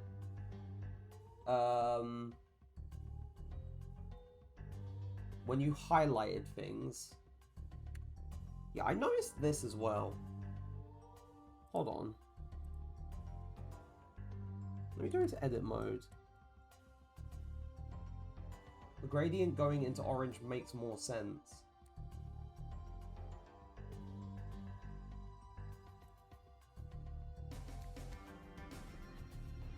Why is this? Oh wait, no, it's because it's... Yeah, that's why. Because that's what pairs actually look like. Oh!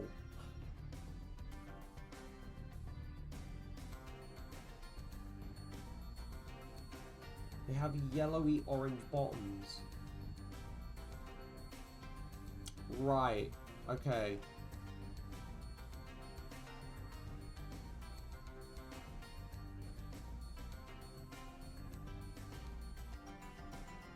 So would you say...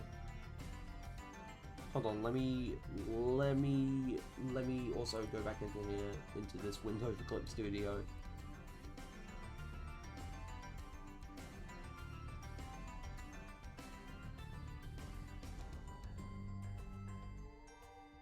Wait, pairs of yellowy orange bottoms. Right. It depends on the pair. Like I was using like a pair for like my reference, but at the same time, it just varies, and there's nothing that I can necessarily like nail on a given thingamajig.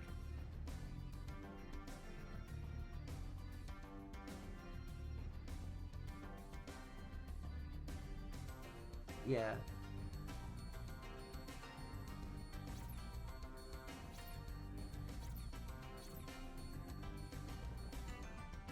Let me fix.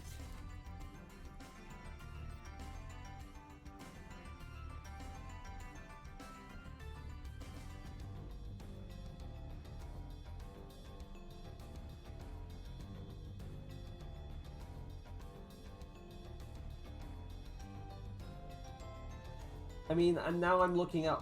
If you had a look for specifically coloring, you could find something you'd look... Yeah.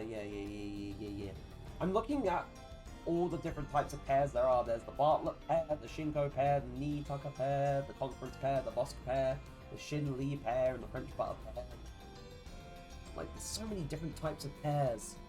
Well, not so many, but there's quite a few different types of pairs.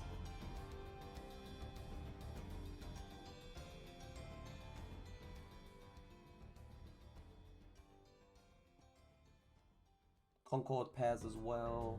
Red Bartlett?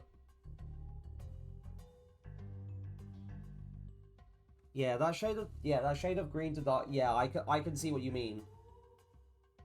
I definitely went a bit too like appley in terms of the green. It definitely could be a bit paler. So, like, so? Question mark? Like, of course I can't get it perfectly on the first, like, attempt. I'm just seeing how this would look. In terms of this kind of green, would this work a bit better, or does it need to be a little bit more, like, faded or dark? Like that, perhaps. Oh wait, no, actually, looking at this, I think I might be cooking. Hold on.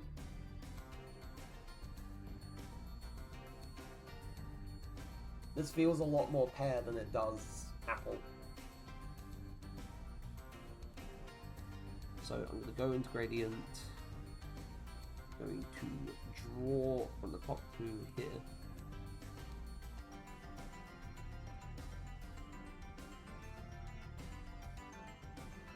Though to be fair, I'd also probably want to just do this.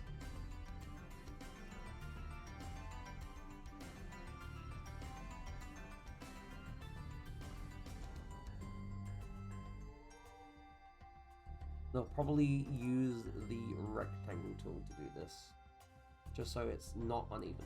There we go.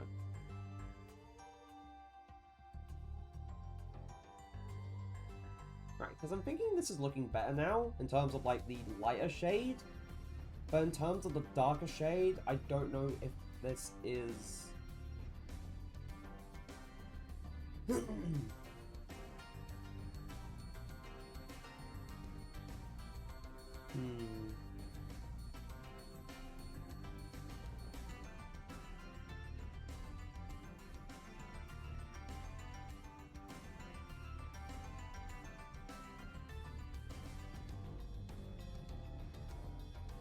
Oh, and ad break starts in a good few minutes, chat.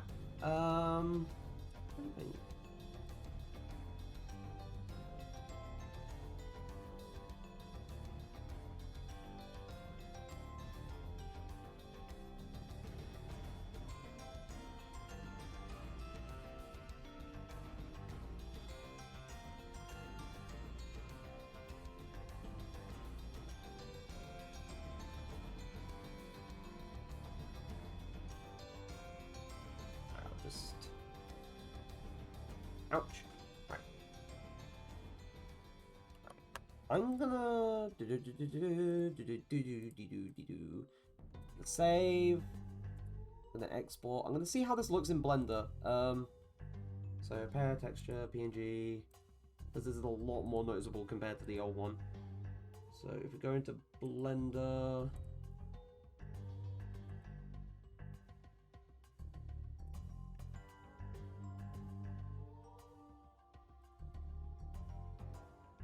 I don't know if this applied yet. Hold on. No, it did not apply to it yet. Because it does it based on...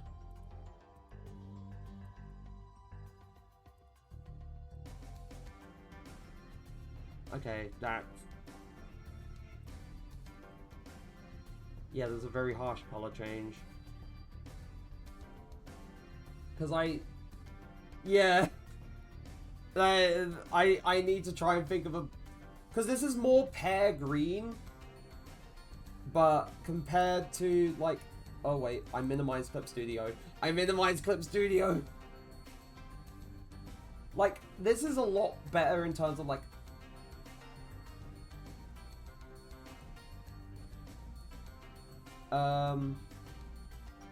Is it like a blend tool?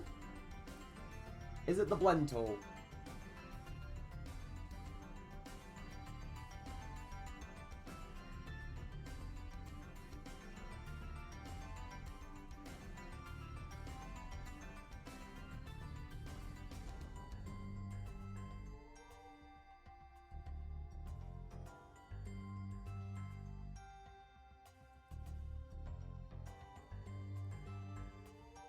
Okay, that looks odd.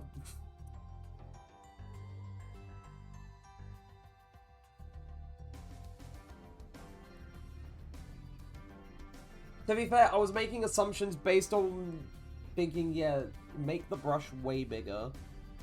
This, no, not this big.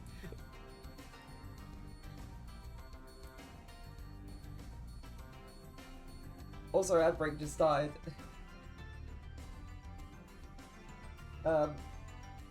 Quickly.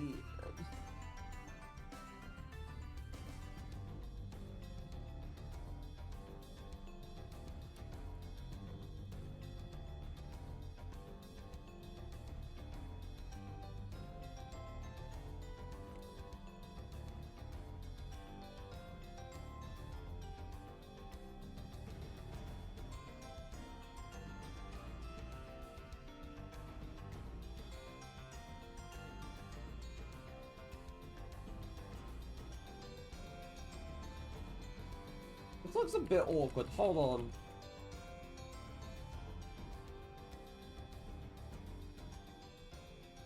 Maybe blur. Maybe blur might be better.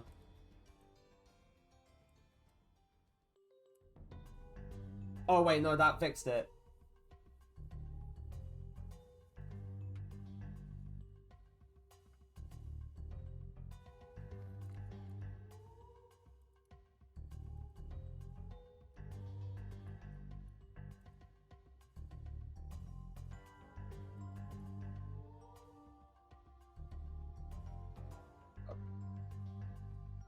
Gonna quickly do the ad break thing. Hold on.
I still don't understand why the ad breaks don't... Like, it says ad break ends like when it starts, it says it ends within 3 minutes, but then it's very inconsistent. I've never understood why it's so inconsistent.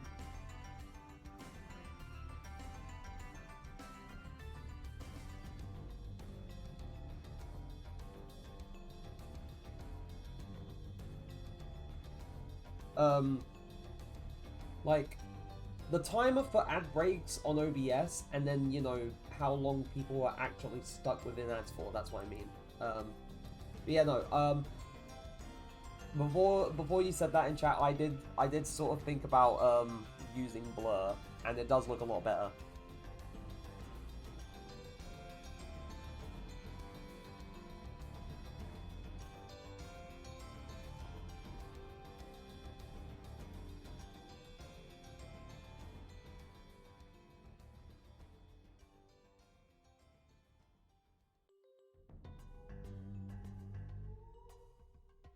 Right. But when those ads will hit the viewers and always consist... Yeah, no, it's the thing that kind of gets me a little bit sometimes.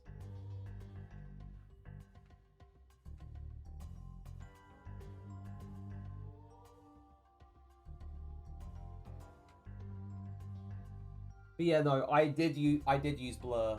It did end up working a bit better by comparison.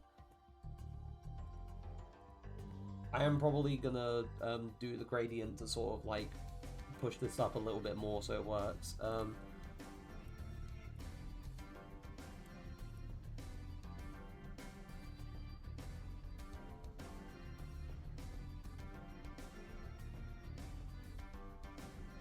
So for example, when they'll get 3 minutes regardless, but it might take like say 20 seconds from when ads run to actually start. So then they come back to the stream 20 seconds after the ad break time ends. Oh right.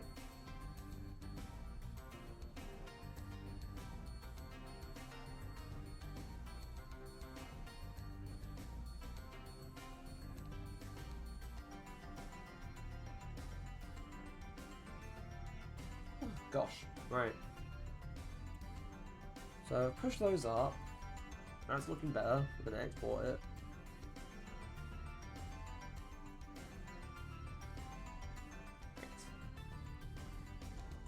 Go back into Blender.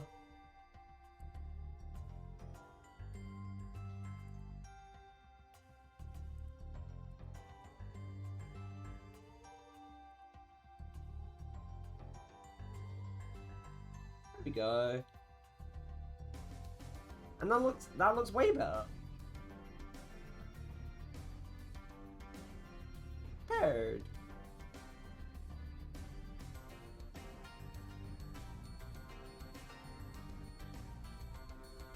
Oh wait, that's texture paint, object mode, select.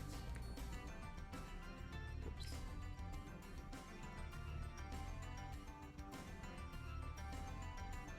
Wait, do I want... No wait, I want edit mode and then... There we go. That's what I wanted. Right. Because now I can actually add the little brown fleck. There, brown freckles. Gosh, my brain. So now I don't know how like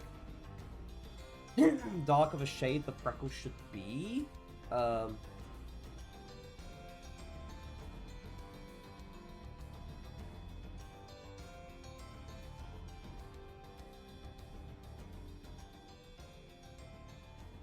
not it.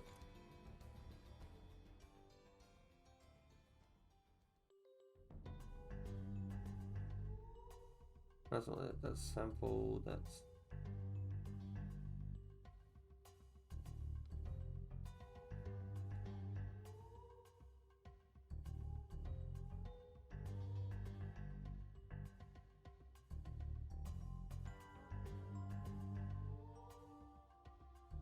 Oh wait, I turned down the strength. That's what I did.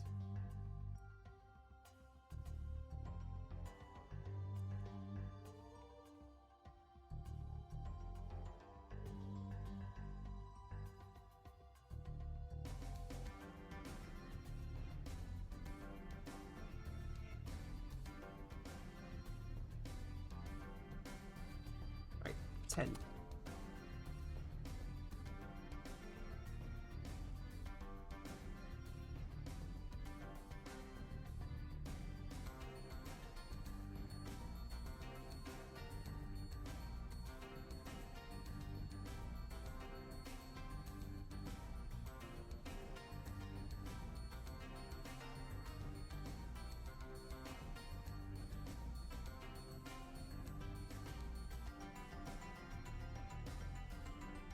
That's a bit... No, that's a bit much.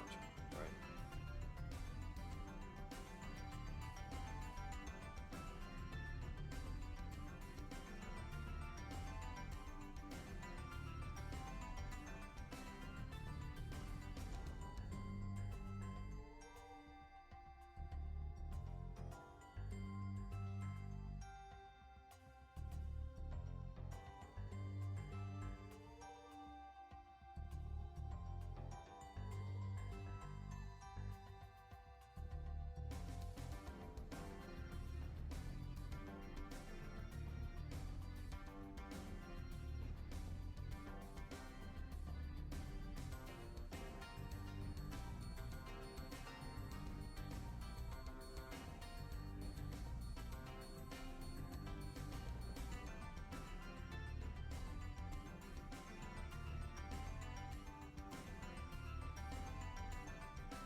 and giving it the little freckles. He's just like you, freckled.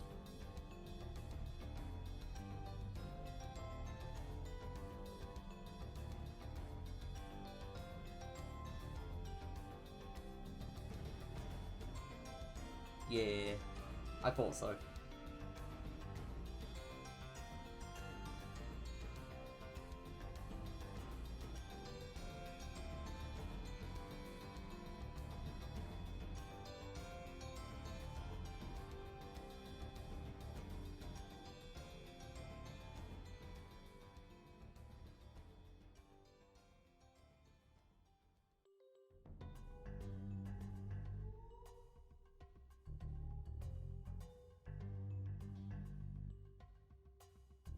I don't get freckles on my face really because I don't go outside in ever, but mostly in summer, so they're not always noticeable.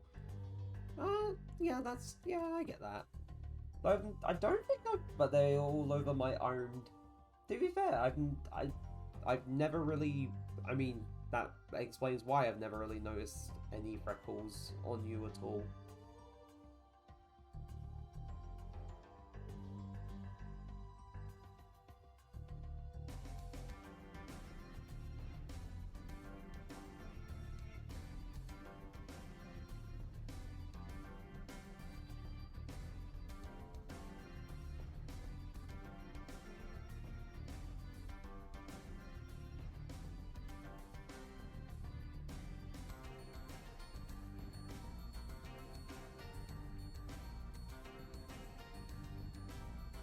Nah, I think I'll leave that as is.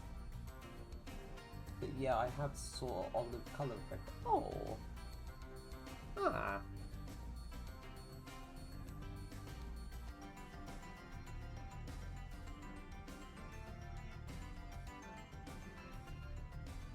I need to remember where things are.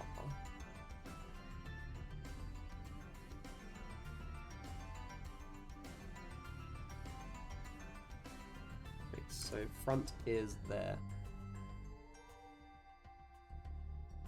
Something I can do if I go back into CSP.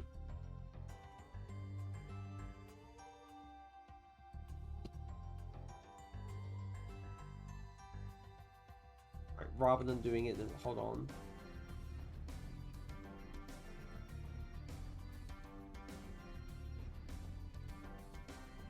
Is pen tool.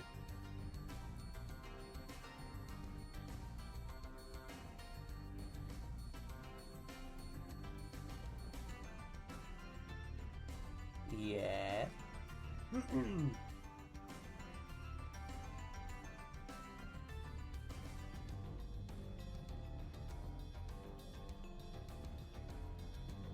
And then, like, fairly big brush size. It's currently 200. Should I go smaller? Should I go smaller than 200?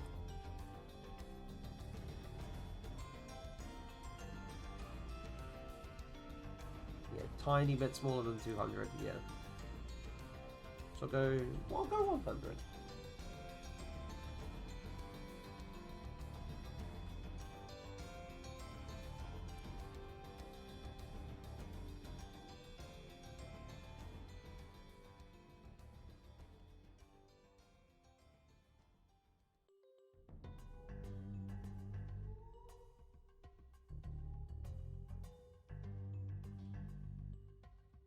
And then in the pen settings, put the anti-aliasing onto lowest.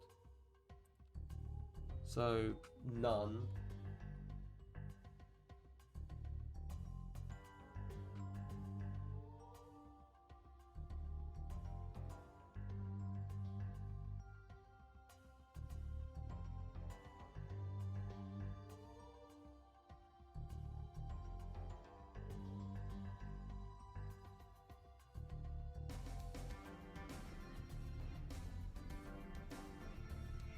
It's not super noticeable with small.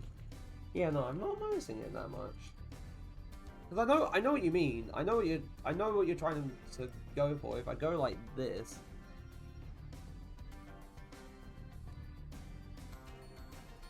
I mean, it might be the it might be the pen that I'm using as well, because I'm using a turnip pen.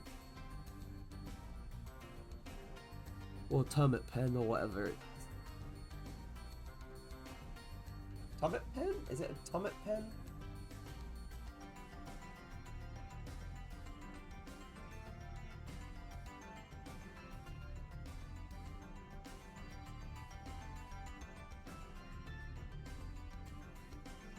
I could go for a textured pen.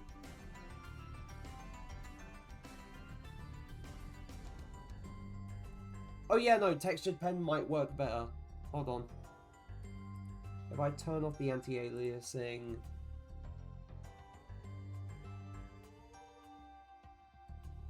Nah, actually not. I thought it would. I thought it would. Never mind.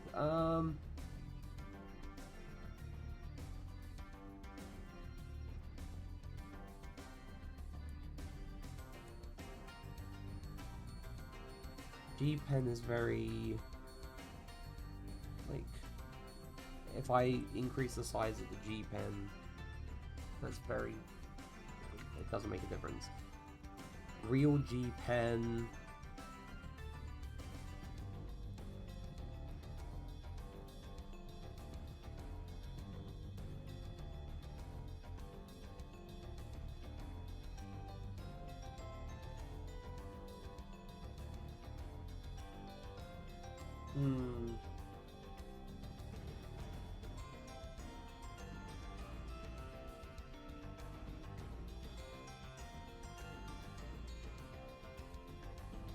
Oh, good lord. Oh gosh.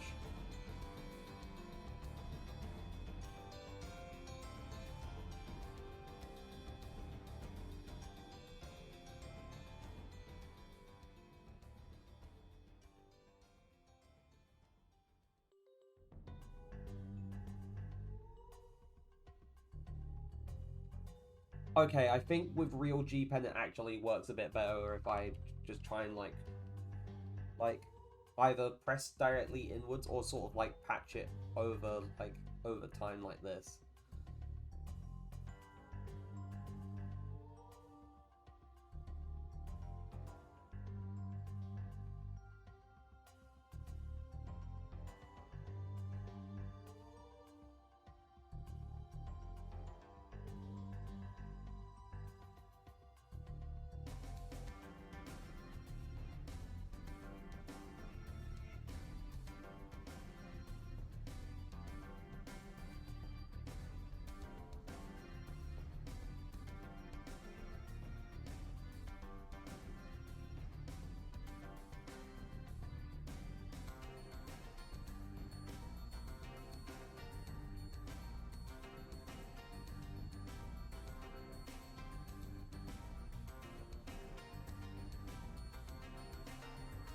Yeah, sorry, I've been playing around.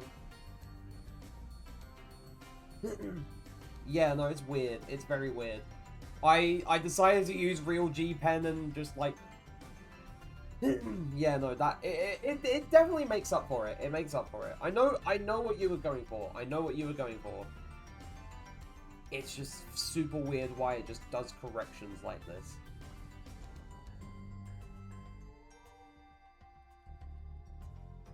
I don't know if that's like a setting in CSP that can be like adjusted or turned off, or maybe the stabilization? I don't know.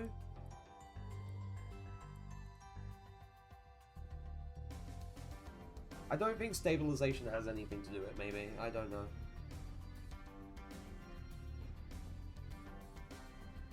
Yeah, I think this is fine enough for a pear texture now that I've added the little freckles. Right. Export this again.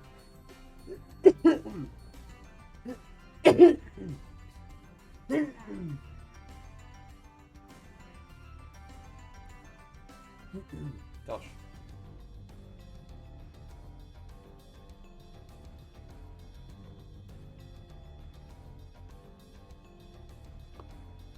For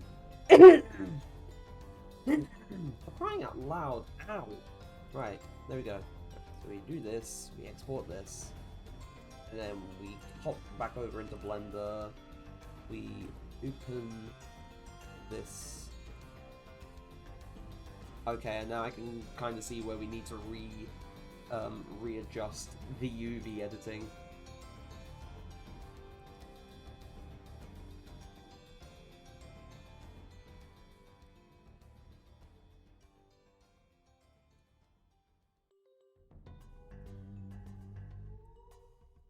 Right, so we move that over.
Odd times.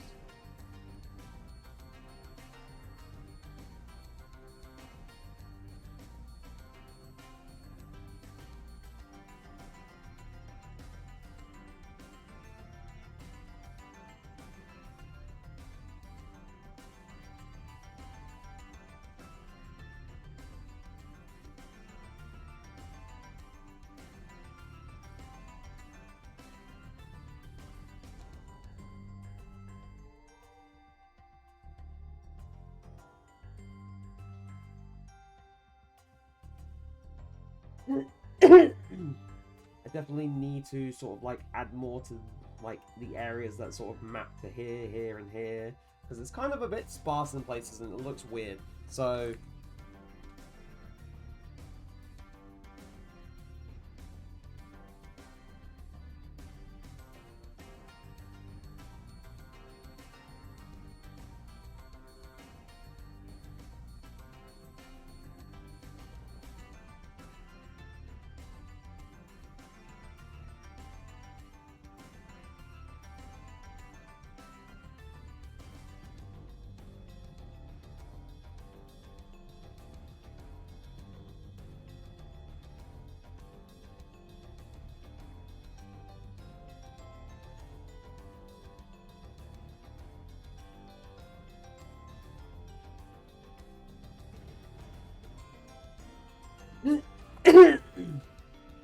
right, okay. Sports again.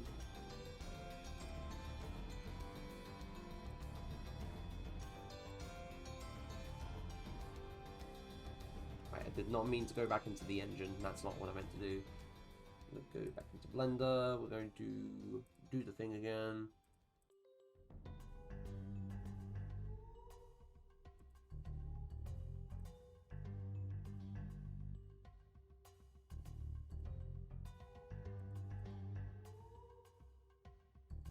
Did I not? I did. Hold on.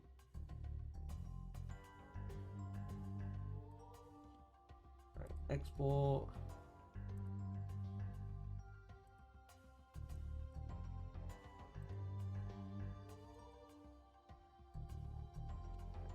Back into Blender. Okay, for some reason it wasn't doing the... It didn't detect the changes the first time, but it did the second time. I can adjust things a little bit again, because this is a bit awkward.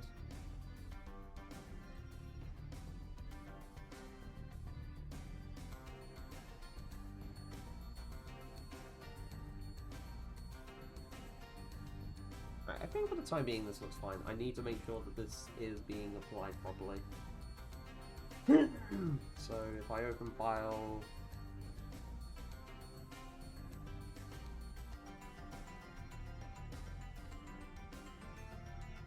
and this is assigned to the shape properly. Then we export the FBX file. mesh only. And then we go back into the engine. This should hopefully solve it. So we need to save orange because that's kind of sorted. Go to collectibles, fruit, care, re-import.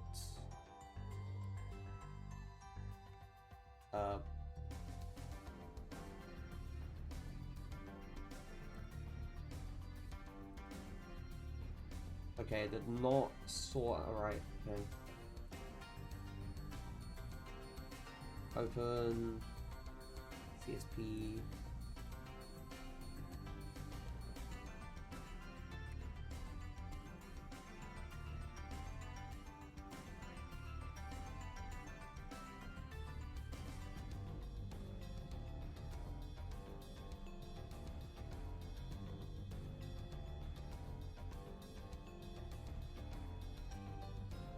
Save, export the FPX again, doing this again, go back into the engine again, hopefully this sorts it. Re-import. Why is it not? I swear to God.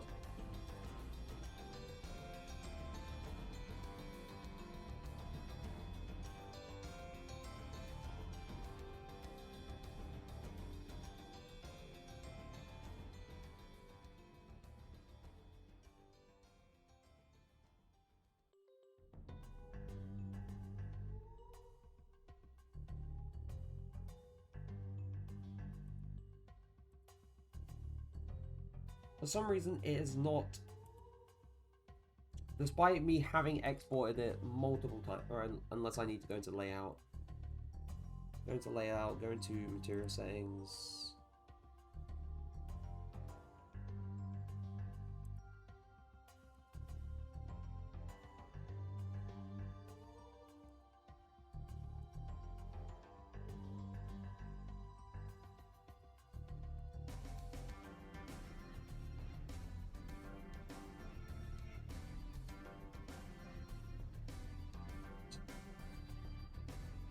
Base color, image texture, open, open, that's what I meant to do.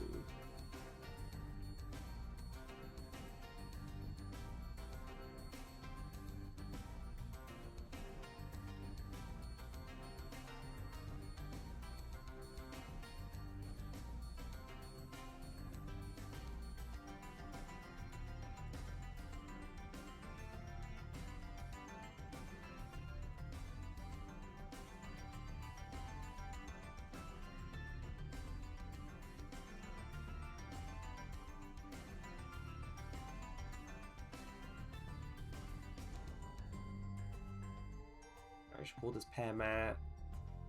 Go into edit mode.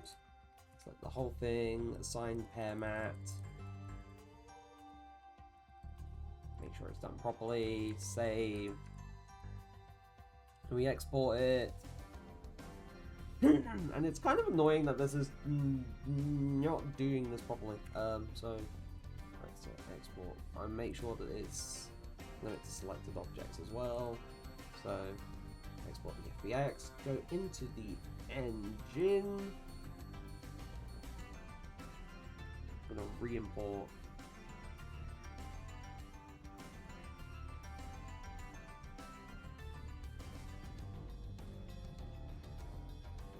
Actually, I'll just. I can always put the new reference to import.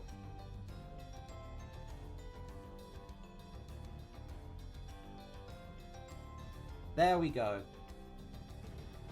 And then we go into pair material.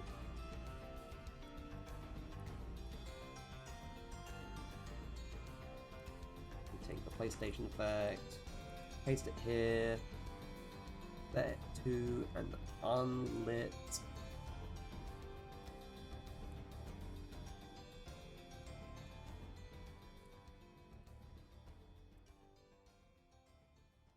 And then we go back into. I'm going to go into the. Where are the collectibles? It's collectibles. Yep. Temp collectible. and I'm going to go into the fruit meshes that's missing a reference, and we just need hair. Cool, right, that's hair's texture all sorted out now. Now I just need to quickly sort out apple, which shouldn't take too long considering the fact it's literally just like red with a darker red. So we go back into the window for Clip Studio. We're gonna go open. Where is the apple texture.clip? Now, right. So you can kind of see that I was kind of trying to do something similar to the other ones, but I feel like the dark red needs to be a bit darker so it's a bit more noticeable. So I'm going to grab that. Also based on what you said as well earlier, Heater. Oh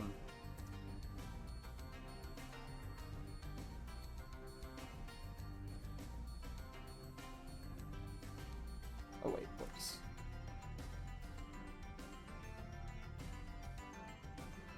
Right. Going to export, PNG, apple texture. Sorry, I've been leafing through Discord for a bit. What I miss? I sorted out the pair, so if I go into the engine brain and I go into the pair, for the most part, pair is sorted. It's got goofy little freckles and stuff now. Its shading is a lot more noticeable now.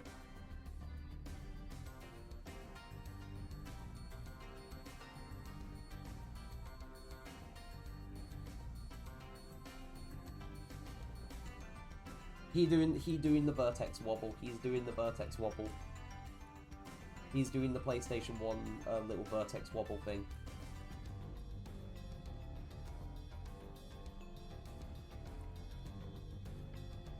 Which honestly, as I've already explained, I've explained this before, but I'll explain it again. I do love the vertex wobble from the PlayStation era of games. It has its own little bit of charm to it, and I love it. I really appreciate it a lot.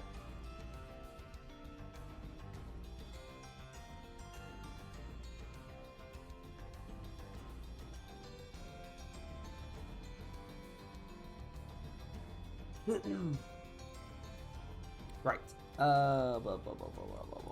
Where is my brain at? It's in here somewhere. Apple texture.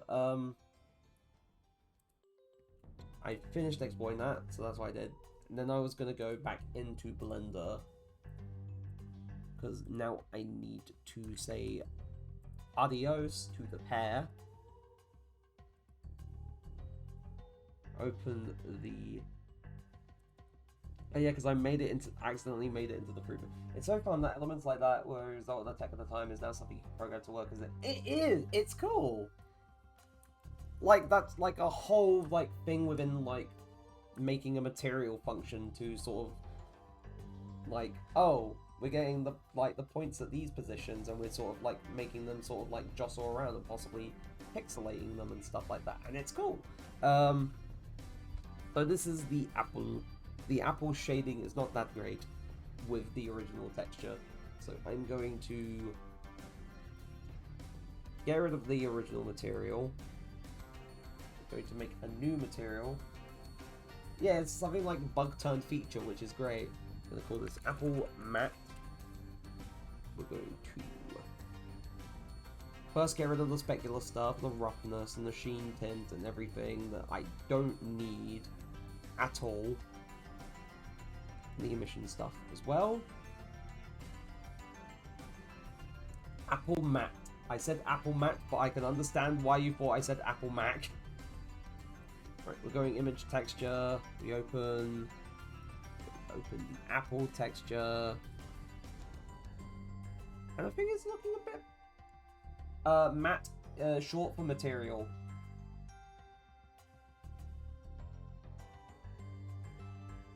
As a short form for material, that's what I meant. Yeah.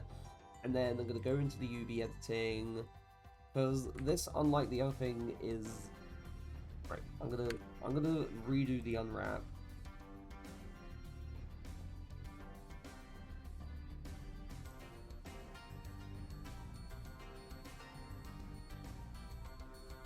And then I'm gonna try and grab one side of the thing so I can rotate it separately. So yeah, no, sorry about that. It's a bit awkward, right? Face select. You are going deaf. I get that feeling sometimes here with myself.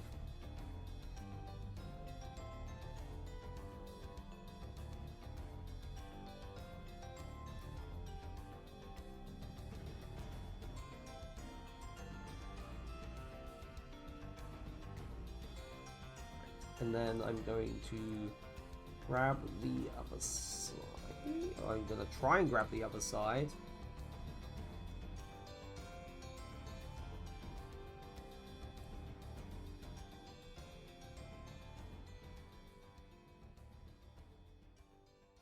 Bugs with my ear.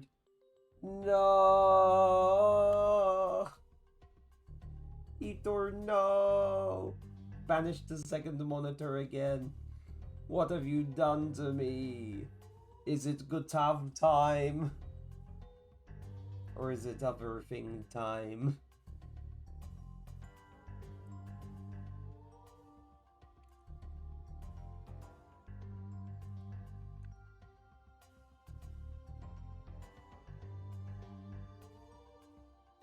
Right. So now I select all of it. I can go back into the material preview. You're going to not starve, but what if I said that you had to be hungry?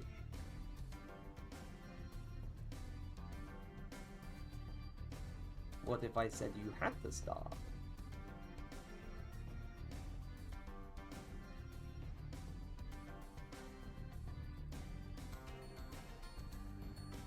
Out of evil and spite.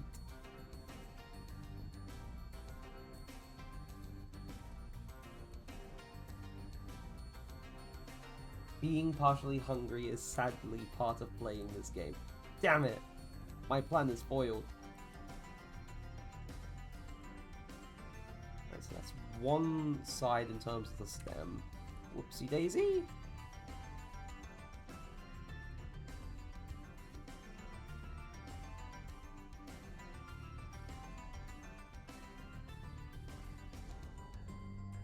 To be a bit precise and a bit meticulous with this. Right, that's the twig stem. Oh yeah, no. Yeah, no, I did say I was going to bed after stream. Because I have overtime tomorrow. And I need to be up because it's a full-time overtime shift.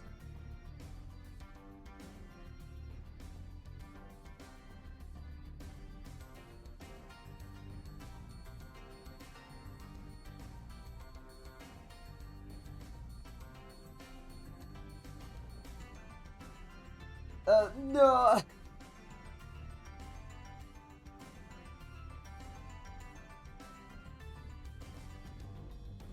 He's moving away. Peter, no. I'm sorry, I have work.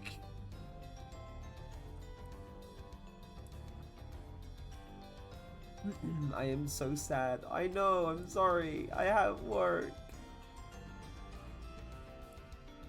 It means I have money. Or I'll have money.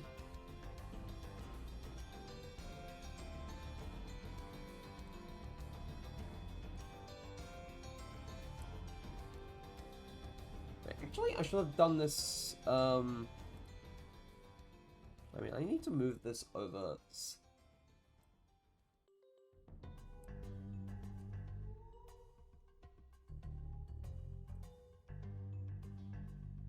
So that is, like, not touching the edge at all, first things first. Then...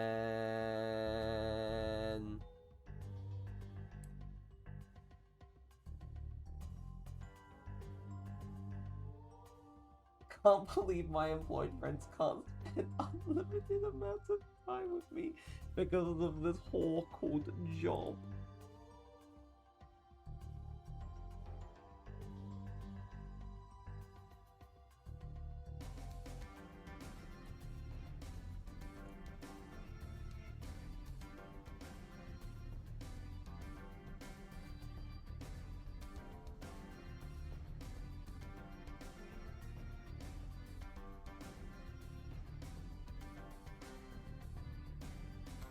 Long apple.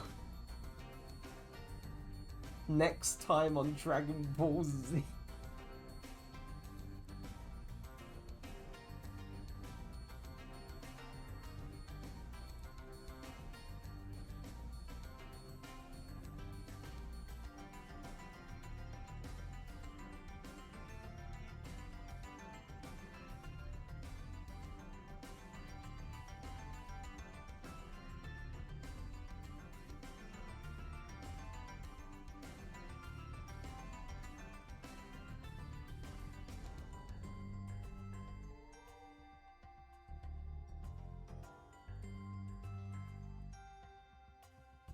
Long apple looks at you with my apple eyes? This is what they mean when someone says they are the apple of my eye. I honestly really like how the apple is kind of weirdly bumpy and not symmetrical. Yeah, no, I think I did a pretty good job of how I sort of like made it weirdly like bump kind of thing. Also, why is this like why?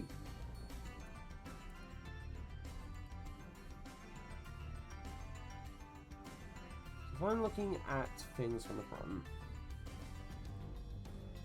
right, let's see. I need to sort this thing out because this is bugging me.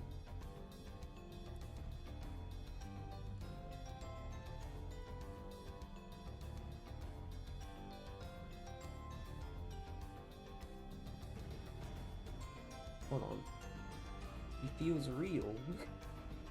The real apple. Or as real as low poly fruit in a video game could be. Yes!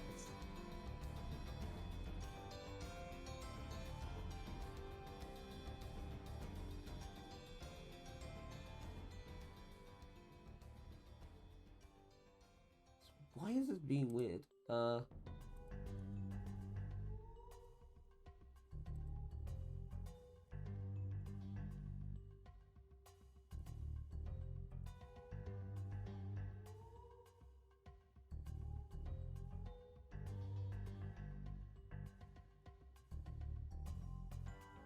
Because that's weirdly, like, triangular in terms of the shape. I mean, that's because that's there.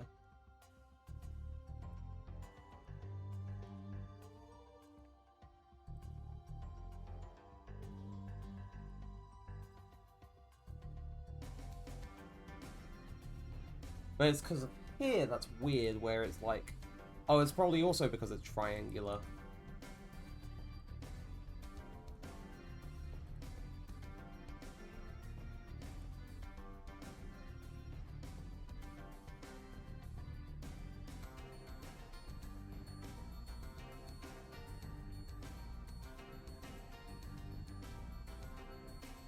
Okay, I think I've sorted the shading problem, even though it's a bit weird. Hold on.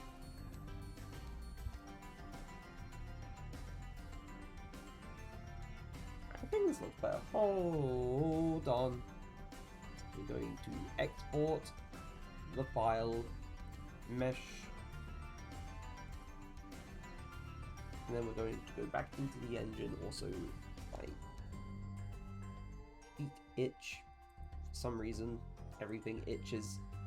Don't like when everything itches because that's not good.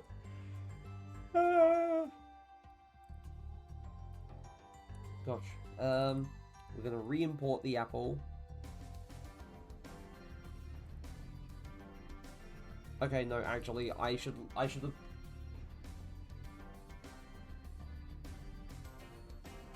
I'm so excited to play Don't Start Gebetsu. It's gonna be fun. Right, I should have learned from the last time. Delete the apple, then import a new one.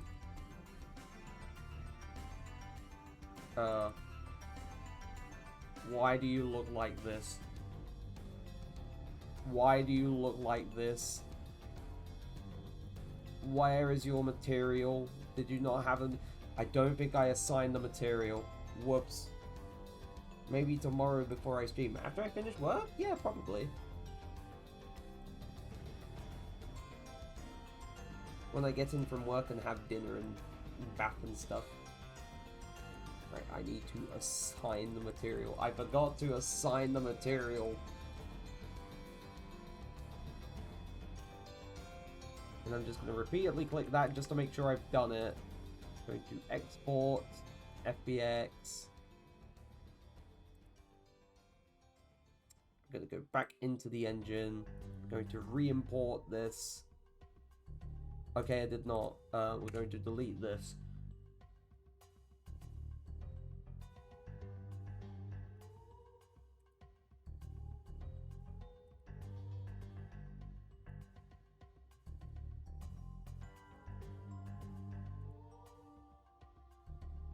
What do you mean?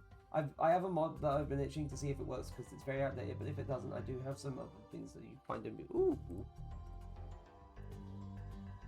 Right, force delete. I don't know what's going on. It should have...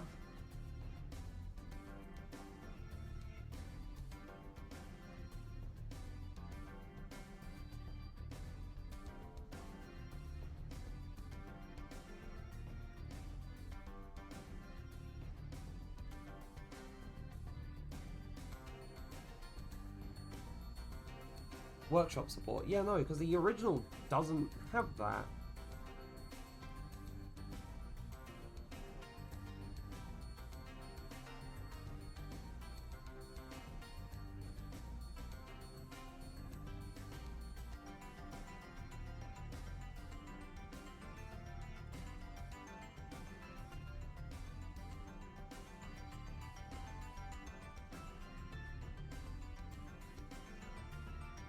Not that I'm much of a mods guy, but I do fuck with cosmetic mods and quality of life, things that aren't intrusive. Yeah, because you're very particular about mods and stuff.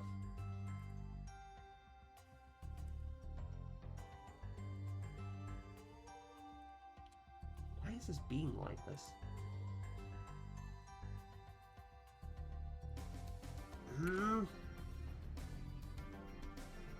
Hold on.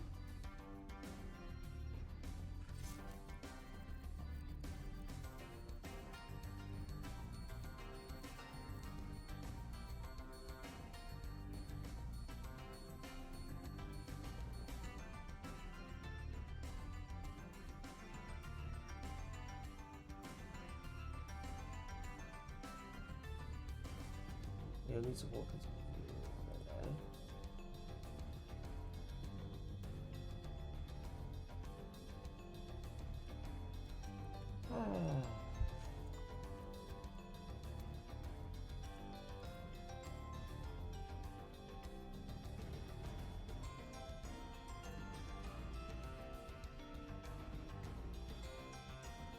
Like, I didn't like the Bioshock mods you guys use because God, actual word vomit all over my screen.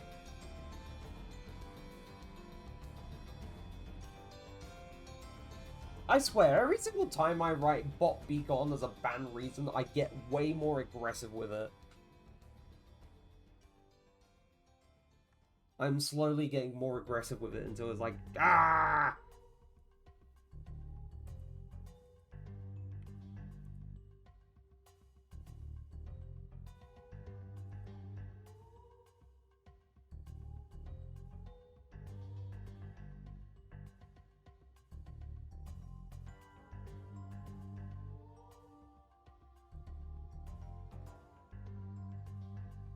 Wait,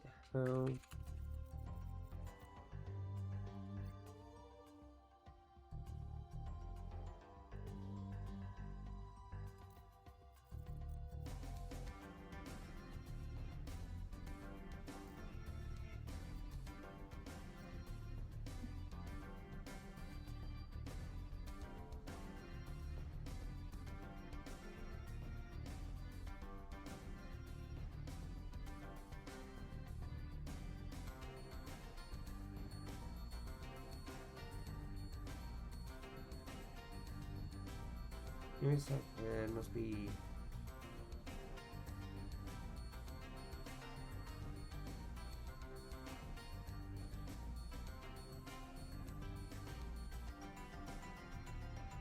Export, FBX, path mode, copy, Embed textures, okay.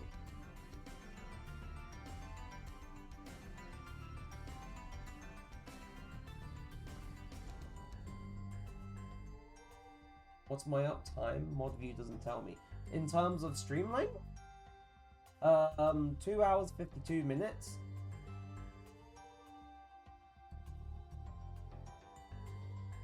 That's how long the stream has been going. Ouch.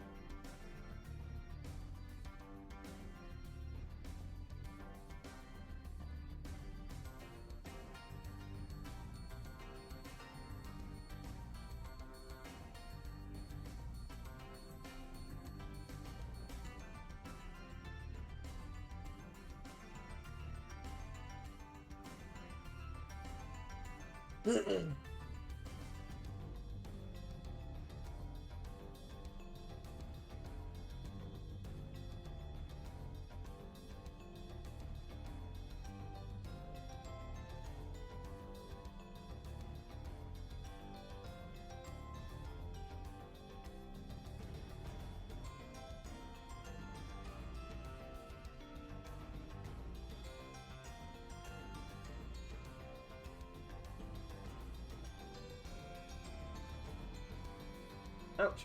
Right. Now I'm hoping that this worked.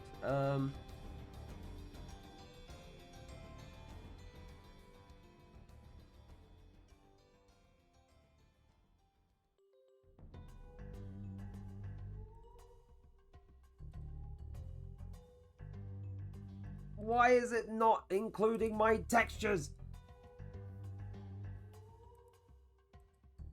Why is it not? It's not import or exporting the textures anymore, unless it's because I'm in the UV editing window and not the actual layout window.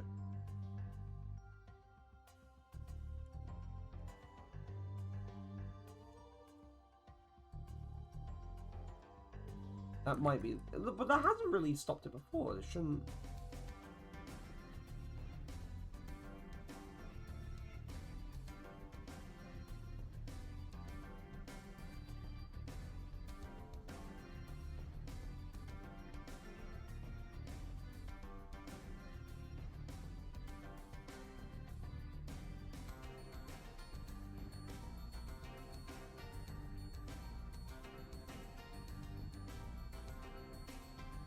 Wait, what am I exporting it as? Am I...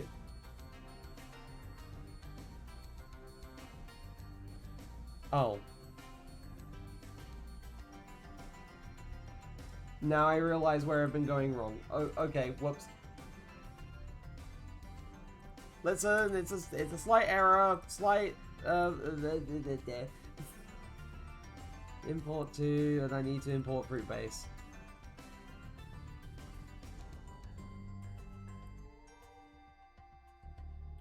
There we go. I forgot that I originally had renamed it on the export, and sorry about that, chat. That was what I was doing wrong. That was what I was doing completely and horribly wrong.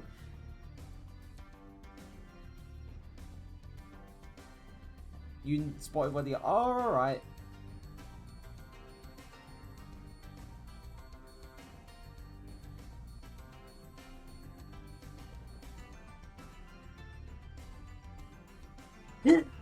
Gosh, out vertex position. There we go.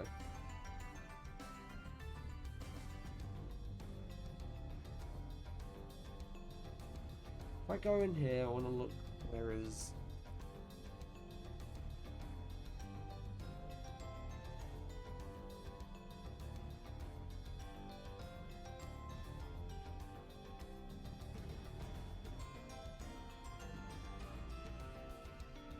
Oh wait, no, that's not where...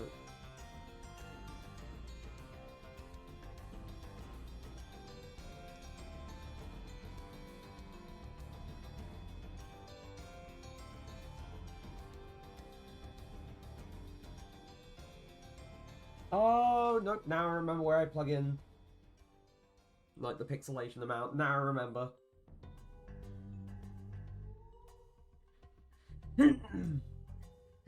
it's plugged into the base texture. That's what it does. Right. Cool. I remember how to do that now. So if I throw this into here, I don't know how that's going to affect things, and I'm going to do this for all... Oh. Oh, okay. So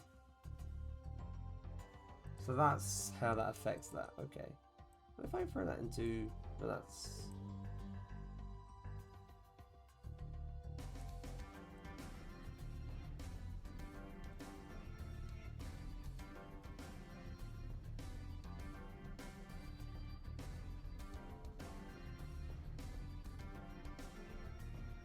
Collection, global PSX param.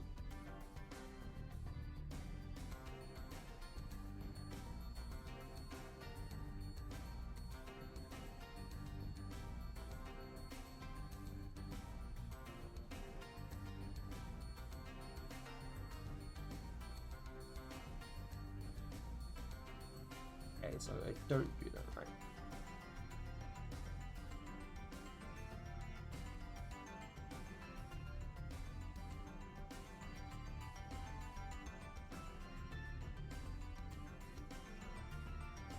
So I reckon if I was to plug it in like that as well,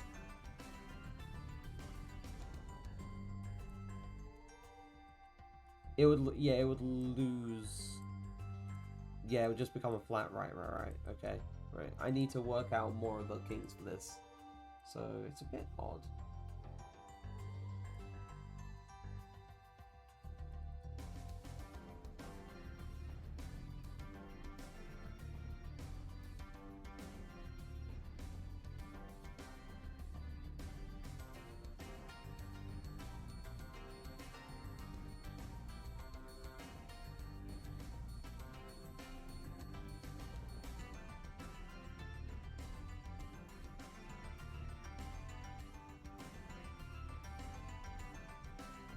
Anyway, I go back into blueprints, collectibles, temp collectible, into the array.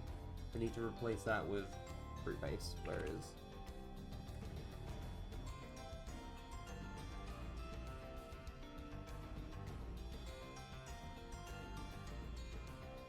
Right, we've got our little apples here. And it should be randomizing for... Yep, no, look. Right. So now this time we've got oranges and pears. Of course, it's not setting...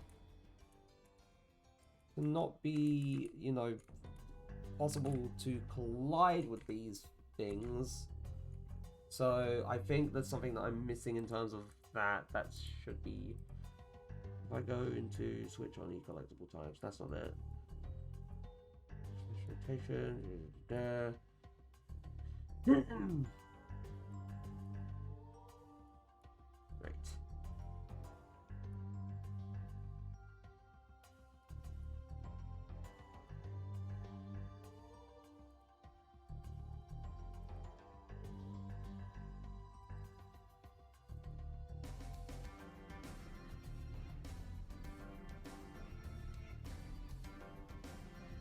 That, get rid of that, get rid of that. So I don't need that open at the moment. Also, ad break starts in about a minute.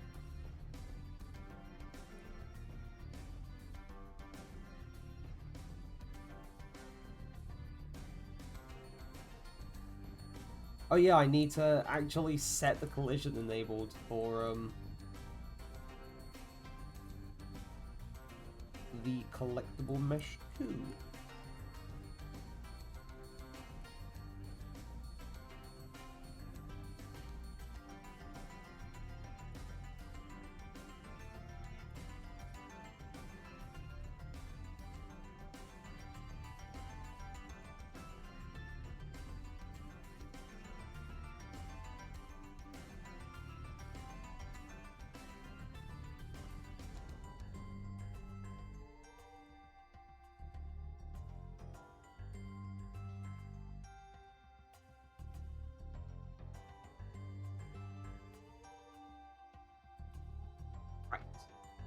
Okay, ad break starts. I'm going to take a quick break. and I'll be right back.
Right, we're back. Okay. So we sorted that out. We sorted the apple out. We sorted the pear out. We sorted the orange textures out. We also sorted out the cheese. Cool. I also do need to actually sort out, like, it's setting the model for the cheese. So on collectible type, then I need a static mesh variable. So I'm gonna do it as a singular static mesh variable. So static. Hello, I was typing. Ah.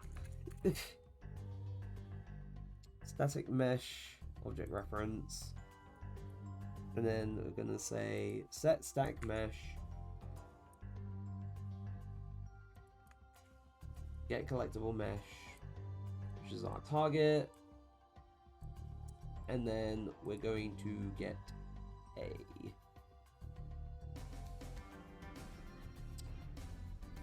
our cheese mesh. That's what I mean. That's what I mean. We're going to get our cheese mesh. And then we're going to set cheese. Cheese, Gromit.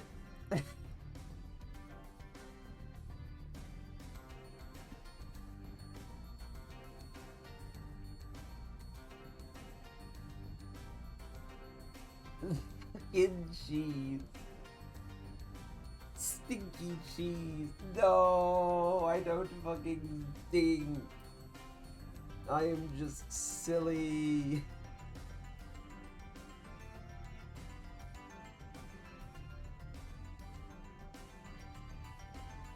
So fucked up.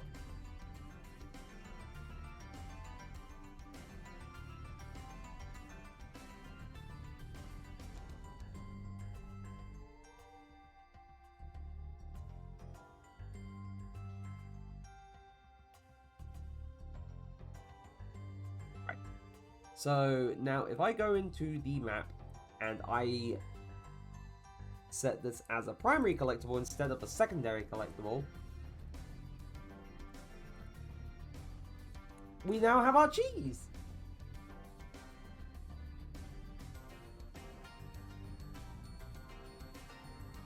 Look at this, look at it.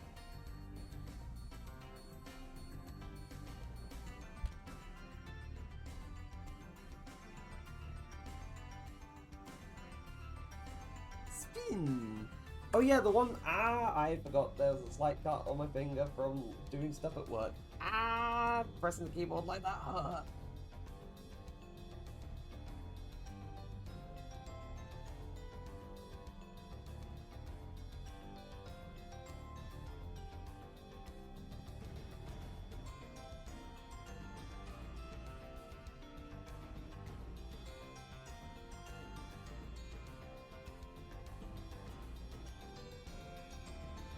You should have one big cheese that appears for special reasons.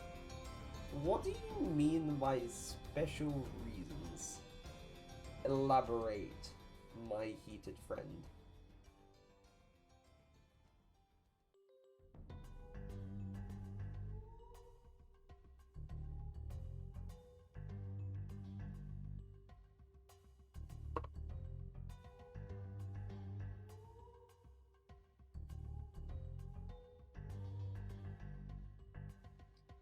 I am very interested in knowing.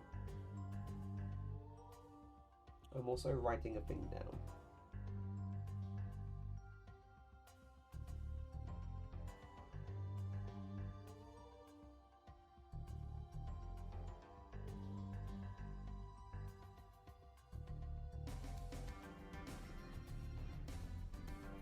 Just writing a little thing down on sticky notes to put on my wall for the year.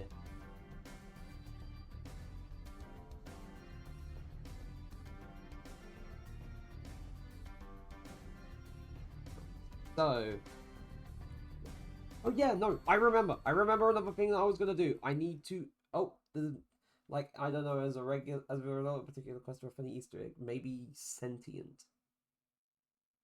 You know what? I'll keep that in mind. I'll write that down. I'll keep that in mind. Also, the music ended, so I need to. Where are you, YouTube? That's alternate beasting. Terrace Village.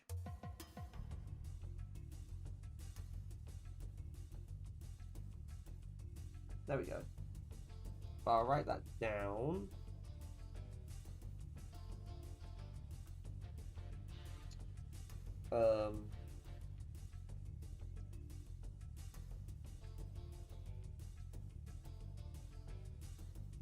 Sentient cheese.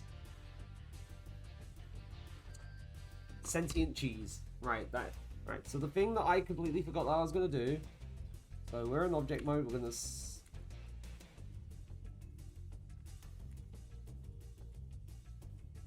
scale up by 2 so that it's not nearly as small as it was. So FBX, mesh,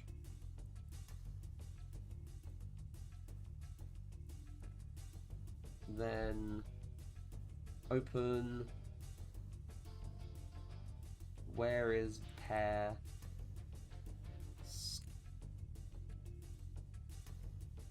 Scale to 2 times its size, so it's a bit bigger. Export. So this one's auto. Right. Export the pair. And then open. Wait. Open recent. Oregon. And then go into layout. It's an object mode. Scale. So it's times its size. So they're all. I'm gonna make a speedrun category for your game where the run ends when you meet the big cheese. I will call it cheese %. That would be great. That would be great.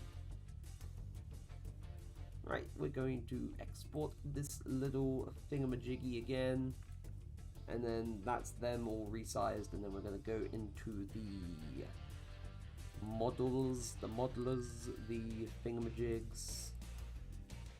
To go into the fruit base, we're going to re-import. We're going to go into the orange, we're going to re-import.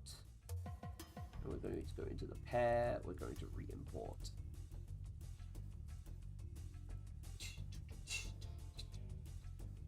That should be a bit bigger now. Yeah, that's better now.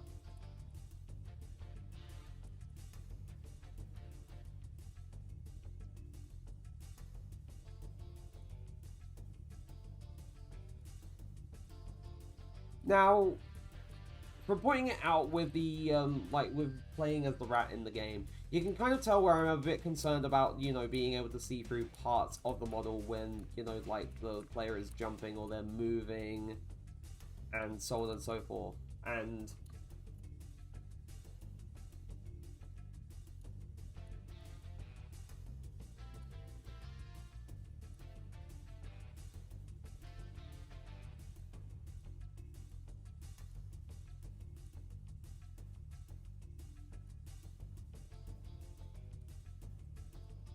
also, one thing I'm going to quickly do... No, wait, actually, this won't make any difference because it's just... Right, I'm going to open the rat now. And I've already been over things with the rat earlier. There were the adjustments that we made to this part of the rat's body, so it's a bit more difficult to see through things, because I don't want that happening while we're playing the game. I reset the weight painting.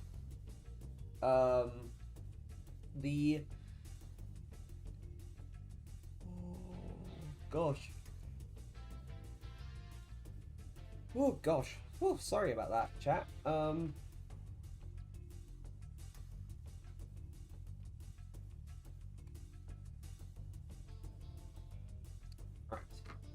Rat time, rat time.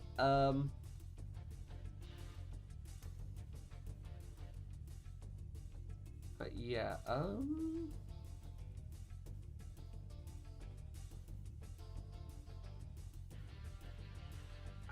trying to think. It's on the tip of my...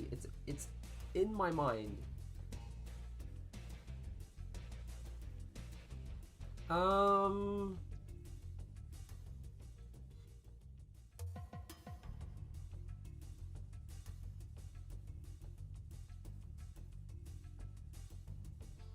Oh yeah, no. Right.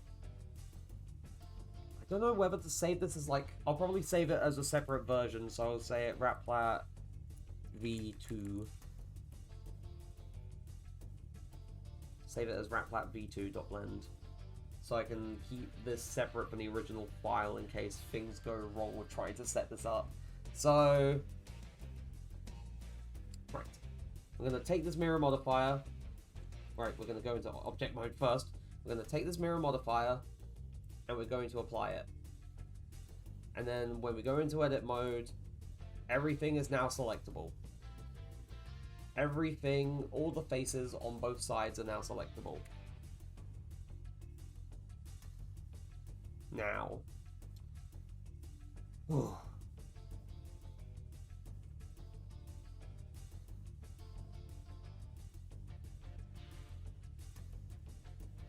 the one thing that I'm concerned about regarding, like, if and when I do paint, like, textures and stuff for this model, because it will be soon, hopefully, is how I'm going to do the UV unwrapping for this entire thing.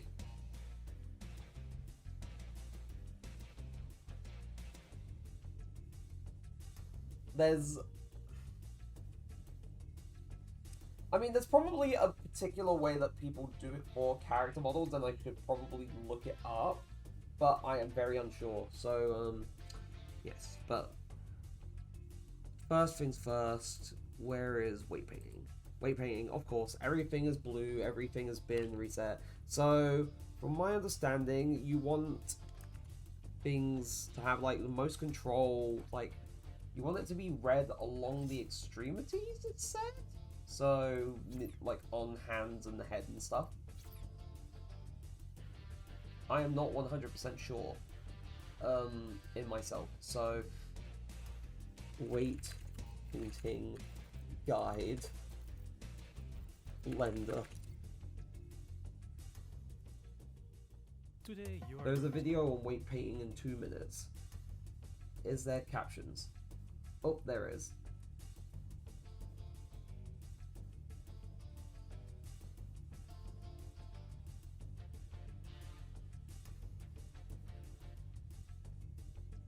So, how to do this? I already created an armature fishes, I assume. How to do this? I already... Okay.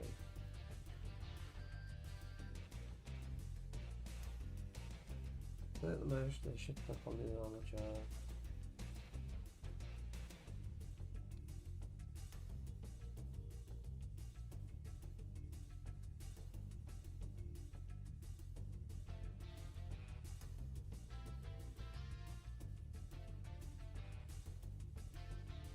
Right, because I've already set up the armature, so if I go into object mode, if I go into, like, I'm just going to go into the animation tab, I'm going to go into object mode, select the armature, go into pose mode, and this is where things can get a little funky. Let's...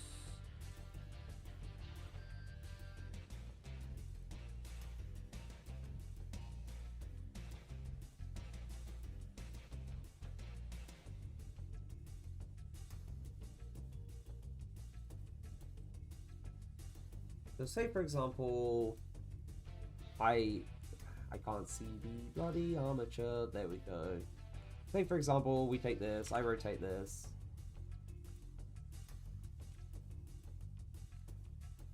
Okay, apparently I cannot. Right, cool.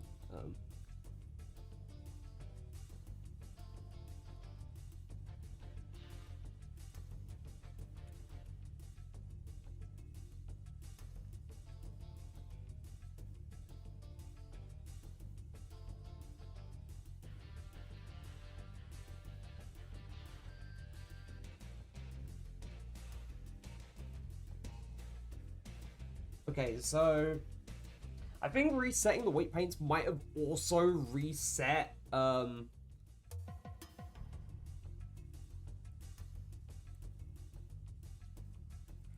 things were bound to the okay, that's kind of concerning. So we are learning things that I've done may have caused some problems on this side of things, but as long as I don't re-import the model, then it should be okay for the time being, I hope.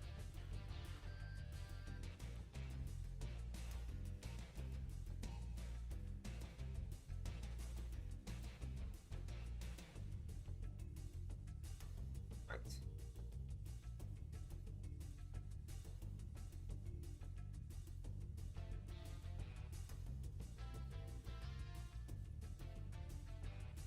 Yeah, no, this is, yeah, no, definitely, right. So, weight painting,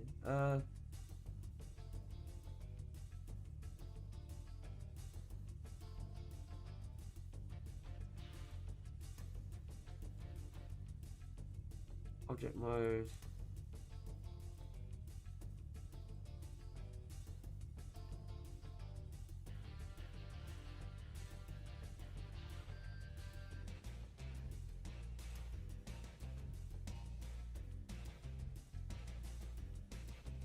Say for example, I just painted everything and made it red. I'm just gonna learn this by ear and see what happens if I do this. And give him a very bad sunburn.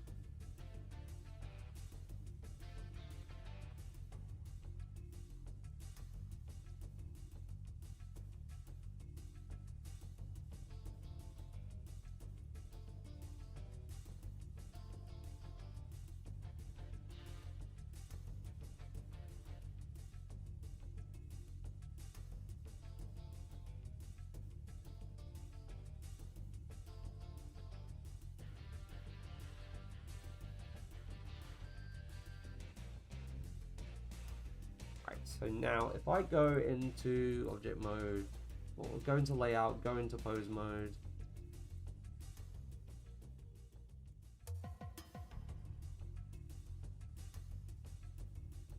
Okay, yeah, no, now I see why you don't, like, have everything be red.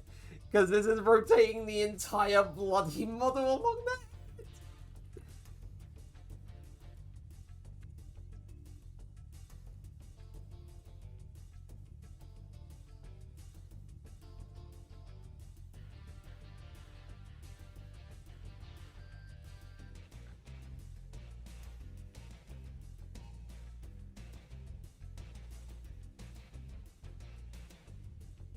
Whee! Right, so...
I don't know why it's weird sometimes. It's...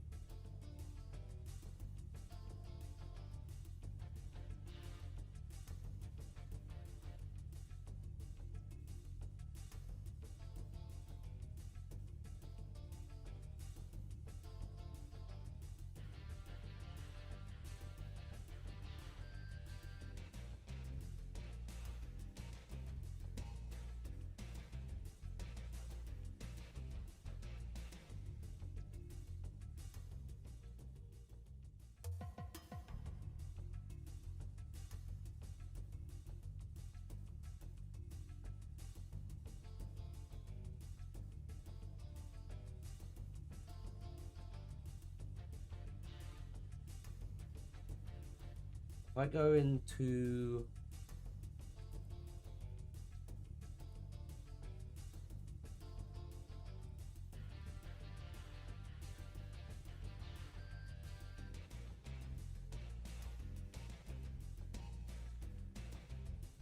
Right, okay.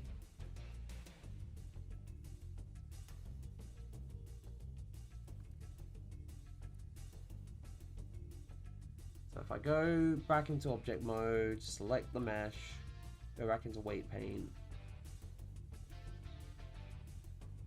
But how do I get rid of, like... Oh, I have to set it to 0. Okay.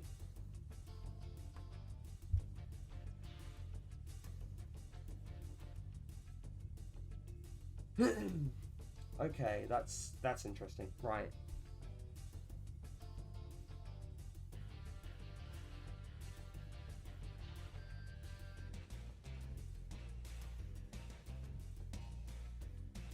Let me think.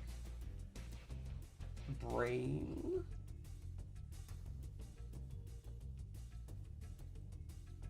give me the little boost that I need. Because God knows I need to push through. Right.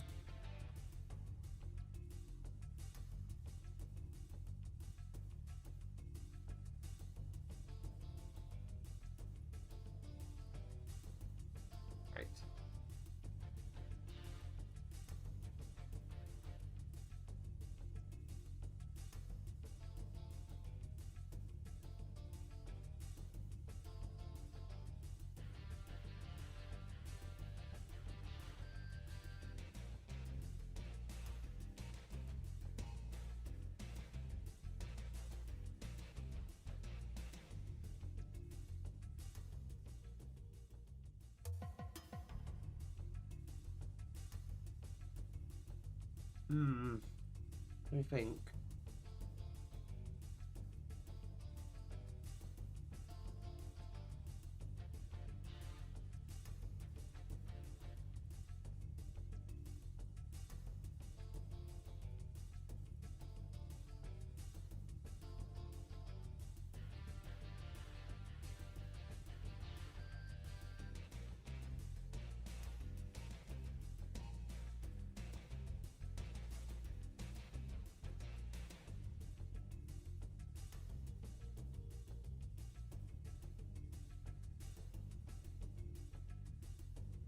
For some reason, brush painting feels, well, weight painting feels very weird.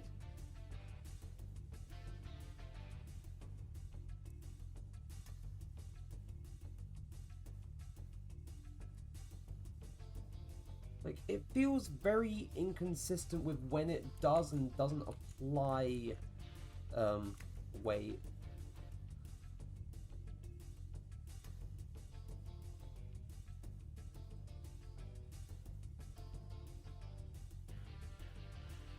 Like, is it based on face or is it based on other things?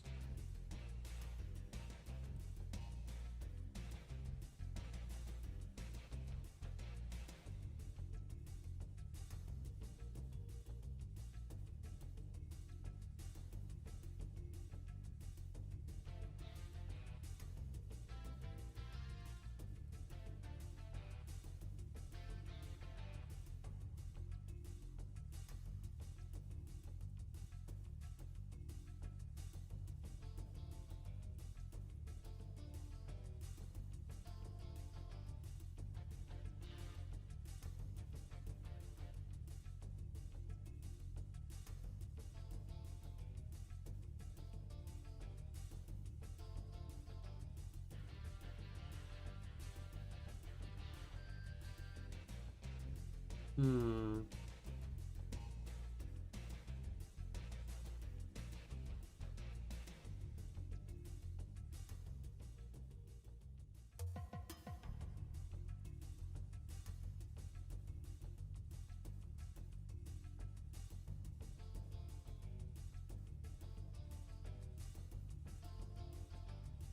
Hold on, let me look this up because this is kind of bugging me.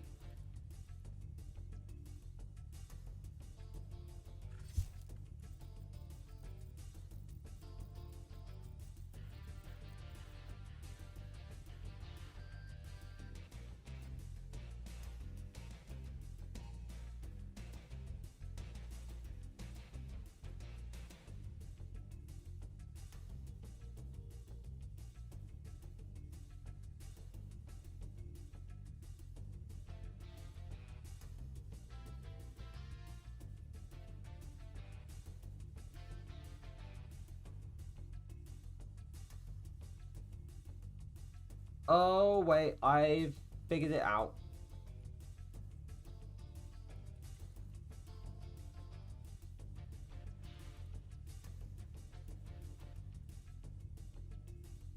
I think I needed auto normalize turned on.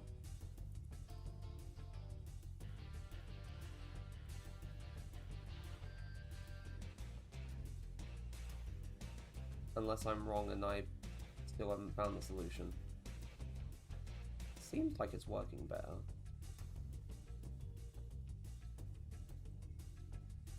Except it's not doing it there!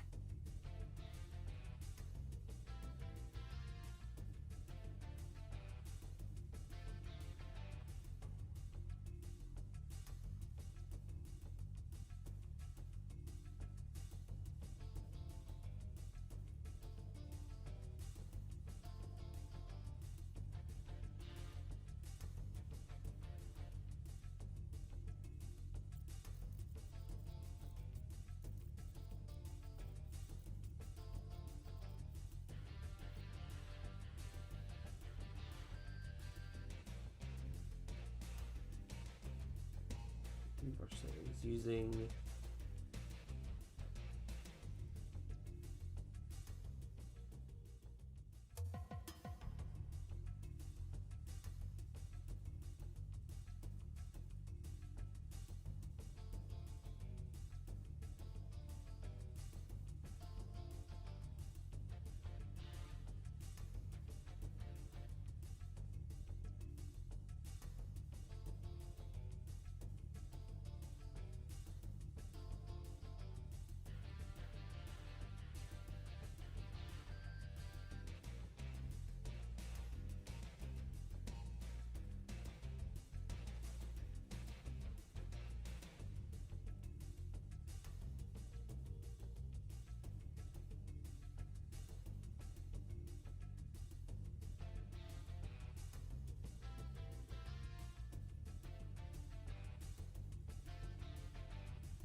Okay, I'm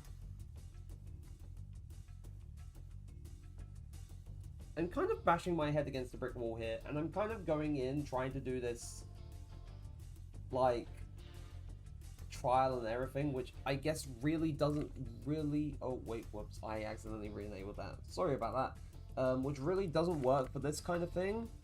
So, I think I'm gonna leave that for probably next week when I'm feeling a bit more prepared for it. So I'm going to call stream there for today. So to everyone who showed up and everyone watching things back, whether it's here on Twitch or on YouTube, depending on when you're watching this, thank you ever so much for being here. I really appreciate it. Tomorrow we'll be going back to The Legend of Zelda Skyward Sword.